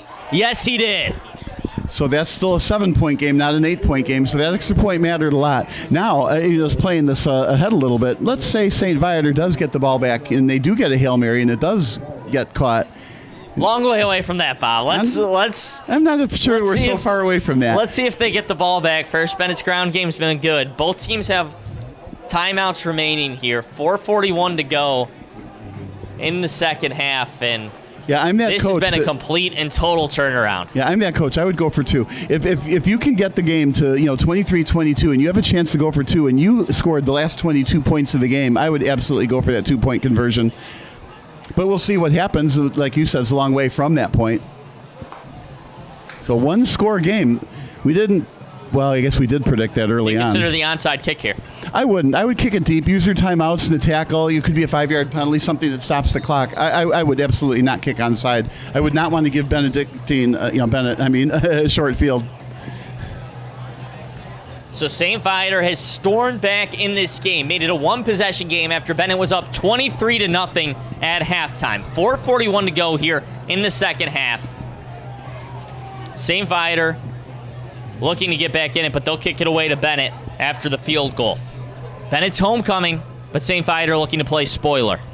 Well, they're doing a good job playing spoiler. Like I said, all they got to do is get that TD, and then the 1 or 2 pointer would be fun to watch to see what ends up happening. Felt like St. Viator was halfway to the buses at halftime. Benet was halfway to the locker room to celebrate with their friends on homecoming, but no, St. Viator back in this one. It is the onside, and it's recovered by Benet. Yeah, I don't like the call. They had plenty of time, but now it's a short field for Benet. So even if Viator does get the ball back, they're going to have to go 80 yards. If they kicked it deep and pushed Benet back, and Benet didn't gain many yards, St. Viator would have the ball at midfield, only down a touchdown. So I don't like that call. I would have kicked it all the way. And plus, every one of those kicks have gone into the end zone. Why not do that again? Connor Evers on the recovery of the onside kick. So Benet will start at midfield with the football.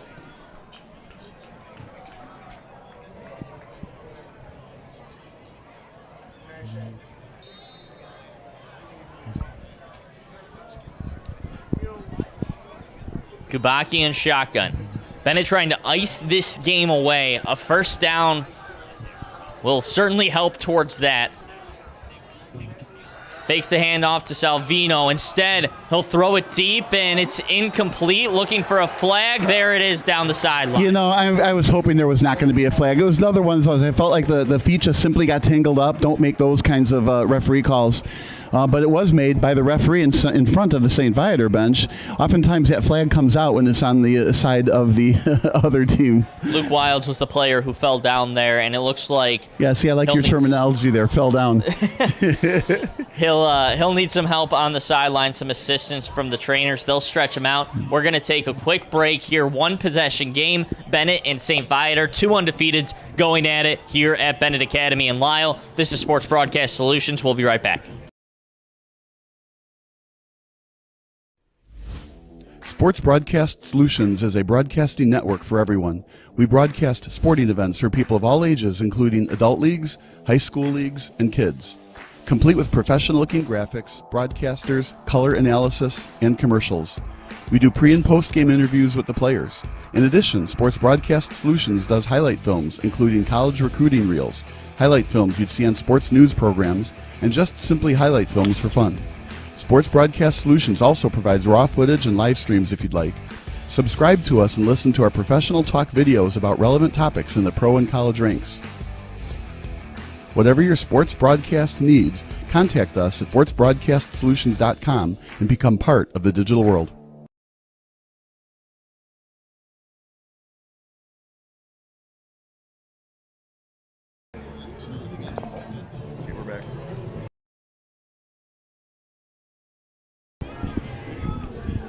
Welcome back to Benet Academy. Benet 23, St. Viator 16. It looks like Wilds will walk off under his own power. He was getting stretched out, so we'll hope that's some cramping. Once again, we mentioned it's a little humid, a little hot outside. So well, it's been hot all week, but the point there is it was hot today, and you got to drink lots of fluids, eat a couple bananas. You got to fight with cramps in weather like this, especially when you're a starting player like he is. Drew the pass interference penalty, so it's going to be 1st and 10 for Benet from the 35-yard line. 4:33 to go. Both teams have their timeouts remaining. And that was a very favorable penalty on that call, I think. We have to play it back and see if it was really deserving of the flag. Kubaki will keep over the left side, wrapped up, and a whole bunch of St. Viator defenders are in on the stop. See, the clock is not in favor of St. Viator here, so if Benet can keep the ball on the ground and continue to keep the clock moving, which is not currently happening, that's a good way to take the game. You don't have to score here. You just got to eat the clock. Viator's going to use their first timeout. Stop that clock with 4:21 to go, and it looks like we've got Sam Corbett up here for a sideline report. Yeah, thanks, Shaq. We saw after that last Benet defensive stand, a lot of broken plays, right? Guys were beating themselves up, literally punching themselves after, a broken tackle, getting burned in coverage, and obviously body language. That's something that every coach is going to strive for players to always maintain positive aspects from. Both head coach Patrick New, along with players Declan Walsh and Enzo Hins, trying to fire the guys up, saying flush it next play. And there were several opportunities in that drive where St. Viator could have put 6 or 7 on the board, but limiting it to just 3. That's been the message so far as we get to the end of regulation. Thank you, Sam. Appreciate that. And keeping the attitude here for Benet is important. I mean, St. Viator could have completely gotten distraught, walked off here. They were down 23-0 at halftime, but they stuck with it. They're within a touchdown now. Now it's up to Benet to keep their heads, keep their composure, and continue in this game. They can ice it away here, potentially with a couple of first downs. Kubaki fakes the handoff. He's going to throw, looking over the middle. Deep, Doyle, it's picked off by Ellis. He's over the 20 on the return.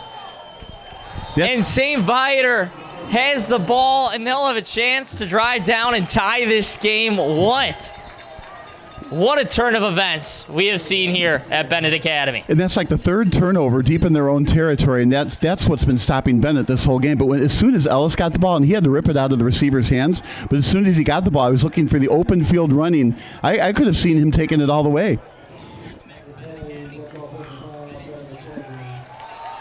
And then an unnecessary roughness on Benet after the play. So we were talking about composure. Benet loses it a little bit there after the play. That's also going to push St. Viator up 15 yards. And they'll be starting with really good field position at the 42-yard line. 58 yards to go for St. Viator and a chance to tie this game up. Well, and that's, they expecting to tie this game up when the score was 23-0 at halftime is an amazing expectation to have, but they're only, 58 yards away from doing just that, but clock's got 4:09 on it. Handoff, Ellis, it's a reverse, flicker. Back to Komet, flea flicker, instead they'll throw to screen, Ellis is there. He'll gain about 5 yards over to the 50-yard line, make it 6, and a whole bunch of Benet defenders in there. They're punching at the ball. Did it come out? A flag comes in late. I don't like the punching at the ball like that in that scenario. It looked like he's beating up the player, and I think that's why the flag came out, and I think this is going to be another 15 yards. I think that run is going to be whatever it was, plus 15 more yards. I like the play, the flea flicker, and then the short pass to Ellis, who is a very good open field runner. All the defenders went downfield after that flea flicker because then they were expecting the deep pass because usually that's what you see after the flea flicker, but instead it was just a short dump off to the quick guy. I would have expected Ellis. I thought he was going to run out of bounds. It almost looked like he faked running out of bounds and then tried to get some extra yards going downfield. Got another injury here. It's going to be a long walk to the other side of the field. I think here as well, the refs are discussing whether the penalty will stand or if they're going to pick up that flag. No, I hope they don't pick it up. I think when you are obviously punching a guy, yeah, you think you're trying to punch the football out, but that was not punching the football out anymore. That was punishing the runner.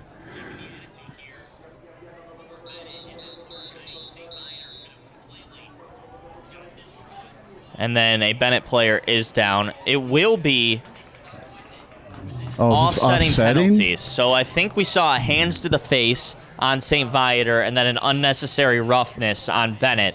Those penalties will offset. And, well, there goes the flea flicker. We'll do it all over. Yeah, it's like it didn't happen, right?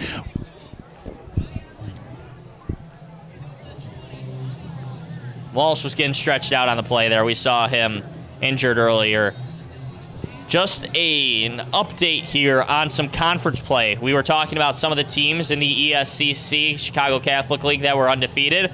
Well, we're just getting an update from our sideline reporter, Sam Corbett. St. Francis undefeated no longer. They fall to St. Rita, 31-17.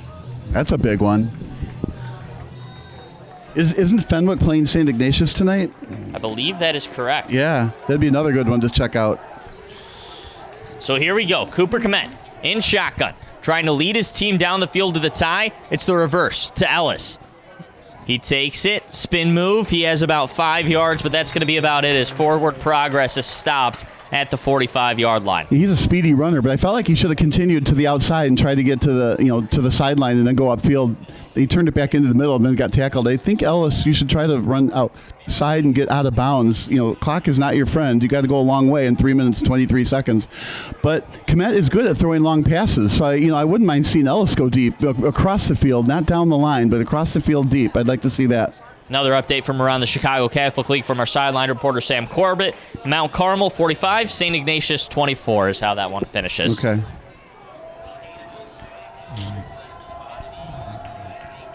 Second and 8. Komet in shotgun. Flag comes down. Could be an illegal formation here. A lot of motion. Delay a game instead. Wow. Of all the penalties to get when you're trying to rush downfield to score, a delay of game isn't usually one of them you get. 2:46 to go here. Benet 23, trying to pump up the crowds. St. Viator 16. Well, St. Viator's done a great job keeping the crowd quiet in the second half. I almost forgot they were all still here. Especially on homecoming. St. Viator trying to spoil Bennett's homecoming with a comeback win. They were down 23-0 at halftime. Komet trying to lead the team downfield to a game-tying score. It's over the middle. Pass broken up on the left sideline. It's Radgowski, who's had quite the game again today. Touchdown already, and he's played pretty good on defense, too. I like what they did on that pattern, though. They put both receivers that were going deep on the left side. One broke to the left, and one broke to the long side on the right. Now, that's a tough throw because it would be to the far side over the shoulder catch, but at least it's going sideline to sideline, not totally toward the end zone. I like that play call. Wouldn't mind seeing that again, but Radgowski on the job, stopping that from being complete. And now the band gets into it. This stadium's getting loud now. 2:28 to go in the game. St. Viator needs to keep the chains moving. 3rd and long.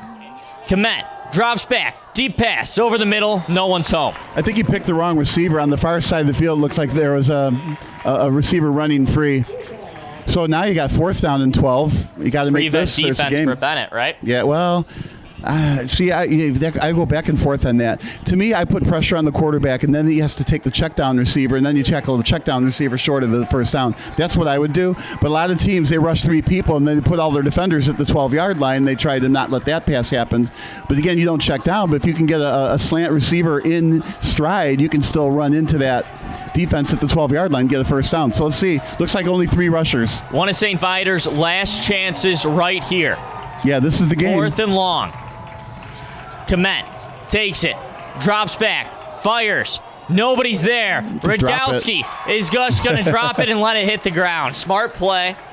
And Benet will take over in their own territory with 2:14 to go in this game. What you have to say, though, is unfortunately Komet was being pressured from the right, and he could see that in his vision, right? He's a right-handed quarterback, and he could see the rusher coming right at him. So he just took the ball and heaved it downfield. Now, he knows where the receivers are going to be, so I'm a little bit surprised he heaved it to where a receiver wasn't, but that was his only real chance. Other than that, fake the defender out and then try to run for it.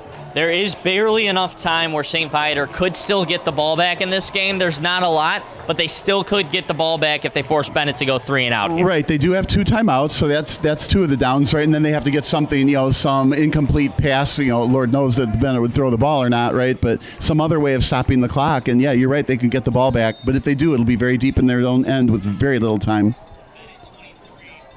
Kubacki in the shotgun. Takes it, will keep it himself. Blockers in front of him. It looks like he'll be just short of the first down marker at the 30-yard line. He'll be a yard short, and that's almost perfect scenario for Benet because now they can run an extra play, get the first down on maybe another keeper. St. Viator's going to use their timeout, and it's going to have to be goal line stand here for St. Viator. Put everybody on the line. That was like the worst possible thing that could happen, a 9-yard gain like that, where you have to stop the clock. So here it's not going to be real hard to pick up 1 yard and get a first down, and you'll only have 1 timeout left. So the game will pretty much be over. If they get the ball back, it would be less than like 30 seconds, and you can't do much with that. Now, another thing would be hope for a fumble, right? But, Benet defeated that by just, keeping it with the quarterback, not even a handoff, no lateral, no pass, nothing. And, of course, if I'm Benet, just exactly what you would do again. Benet started this game up 23-0. Scored on their first 4 possessions. Luke Doyle had a touchdown. Marty Redgowski had a touchdown. Luke Wilds had a touchdown. And then St. Viator stormed back in this game, made it close in the second half. Benet hasn't scored in the second half, but they're trying to ice it away here on their homecoming and improve to 4-0. Yeah, I think Benet would take the win any way you get it. Won 23-0, 46-0, 23-16. But that's kind of where it's going to end up probably. It's pretty close to that 21-20 prediction. Snap. Kubacki. Keeper. Runs over the right side. He has the first, and that should just about do it. Yeah, that'll do it. And then St. Viator is going to have to use their last timeout, and then it'll be the victory formation twice in a row, and that'll end the game. St. Viator uses that final timeout, and what an effort by St. Viator to try to get back in this one. It wasn't close at the start of this half, but St. Viator, 16 unanswered points. They had a chance. They had the drive. They fell behind the sticks, took a couple of deep shots, weren't able to get it done. Credit to Benet's defense for that. Benet's going to win what really turned out to be a slugfest here today. Right. At the same time, Benet has to look at, from a positive direction, too. They took on a good St. Viator team here, and if it weren't for those 3 turnovers at the other end, this could be a very lopsided score. Redgowski. Or excuse me, not Redgowski. Kubacki takes it on the keeper and has a few yards. He's up over the right side. Yeah, so I'm a little surprised he just didn't do the victory formation thing. So St. Viator will use their final timeout.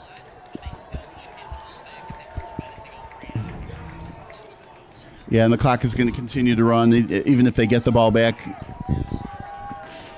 That means it's just too late. Minute 16 to go in this one. Yeah, I still think you'll see victory formation up next.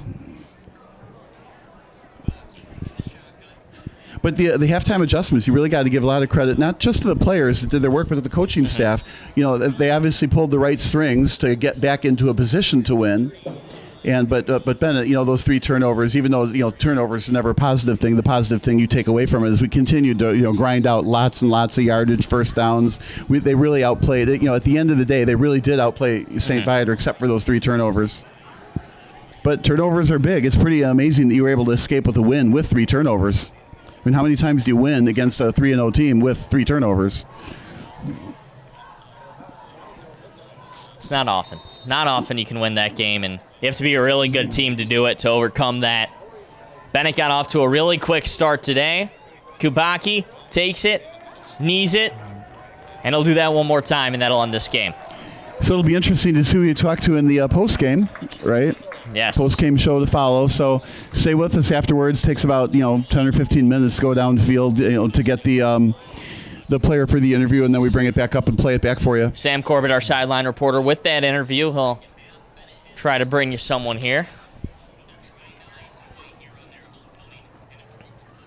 I always like those player interviews. We upload them separately as well. Then someday, 10 years from now, you can do a search.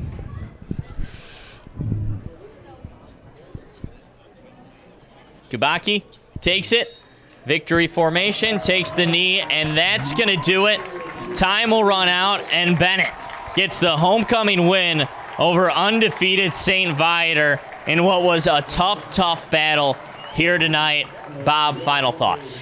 Yeah, it was a tale of two cities, right? The first half was all Benet, second half was all St. Viator, and the first half outweighed the second half, and it was almost as simple as that. It was an amazing game to watch St. Viator almost come back and take it, but obviously they just fell a little bit short. Somebody had to go 3-1, somebody had to go 4-0. Both are excellent teams. It'll be interesting to see where they end up at the end of the year in both of their respective divisions. It's been a pleasure working with you. I hope it happens again. Of course, Bob. It's been a pleasure working with you as well. So St. Viator falls to 3-1 on the year, their first loss, and Benet matches their win total from last year. They jumped to 4-0 on their homecoming. Benet with the big win. We'll have the post-game show a little bit later. I'm Jack McGrath along with Bob Vilsoe, and thank you for watching Sports Broadcast Solutions. Final score, Benet 23, St. Viator 16.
Missing your child's sporting event just plain stinks. But you don't have to worry about that anymore, thanks to Sports Broadcast Solutions. SBS is a live broadcasting network, as well as covering your on-demand needs, recruiting videos, highlight reels, and much, much more. We can broadcast live to any website, and we also post as much on-demand content as you need. For more information about SBS, check out our website at sportsbroadcastsolutions.com. Sports Broadcast Solutions, a broadcasting network for everyone.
Sports Broadcast Solutions is a broadcasting network for everyone.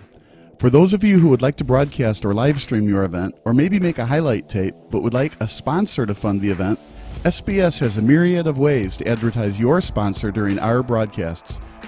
We have commercials. We have on-air reads by the announcers. Albatross Physical Therapy and Wellness specializes in pain-free. We have graphics. And we have watermarks. Finally, Sports Broadcast Solutions can create a commercial for you or your sponsor. Whatever your sports broadcast needs, we are at sportsbroadcastsolutions.com. Check us out and become part of the digital sporting world.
Missing your child's sporting event just plain stinks. But you don't have to worry about that anymore, thanks to Sports Broadcast Solutions. SBS is a live broadcasting network, as well as covering your on-demand needs, recruiting videos, highlight reels, and much, much more. We can broadcast live to any website, and we also post as much on-demand content as you need. For more information about SBS, check out our website at sportsbroadcastsolutions.com. Sports Broadcast Solutions, a broadcasting network for everyone. Sports Broadcast Solutions is a broadcasting network for everyone. Instead of spending hundreds or thousands with all these college recruiting sites, let us put together your college highlight reel. For just a fraction of your potential college scholarship and significantly less than these recruiting services, we got this. In addition, we put together highlight reels for teams, including high school, your club team, or travel team. My teammate gave me a great pass, and I just took it. The other team slashed me, took the opportunity, saw where the goalie was weak, and I just shot it there. Solon, O'Connor, and Marsh back on defense. And Marsh gets a blowout. We got a breakaway at 2-0. A shot, and a goal! So 3-3. The power play was officially over. Whatever your sports broadcast needs, check us out at sportsbroadcastsolutions.com. Check us out and become part of the digital world.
Sam Corbett here with the Postgame Show, brought to you by Sports Broadcast.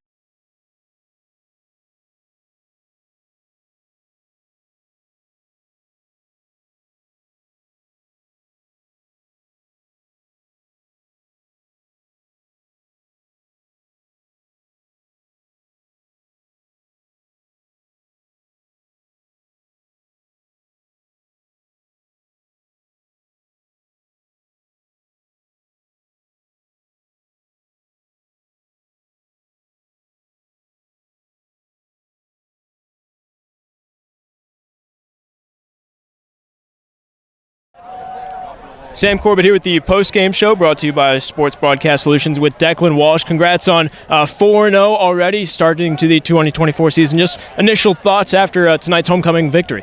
Yeah, I'm pumped. First half, we looked great. I'm really excited for this team. Kind of let up a little bit. We found our grit. We got back in the game, realized who we were. We came back out here and we fought. I'm proud of the boys that I play with.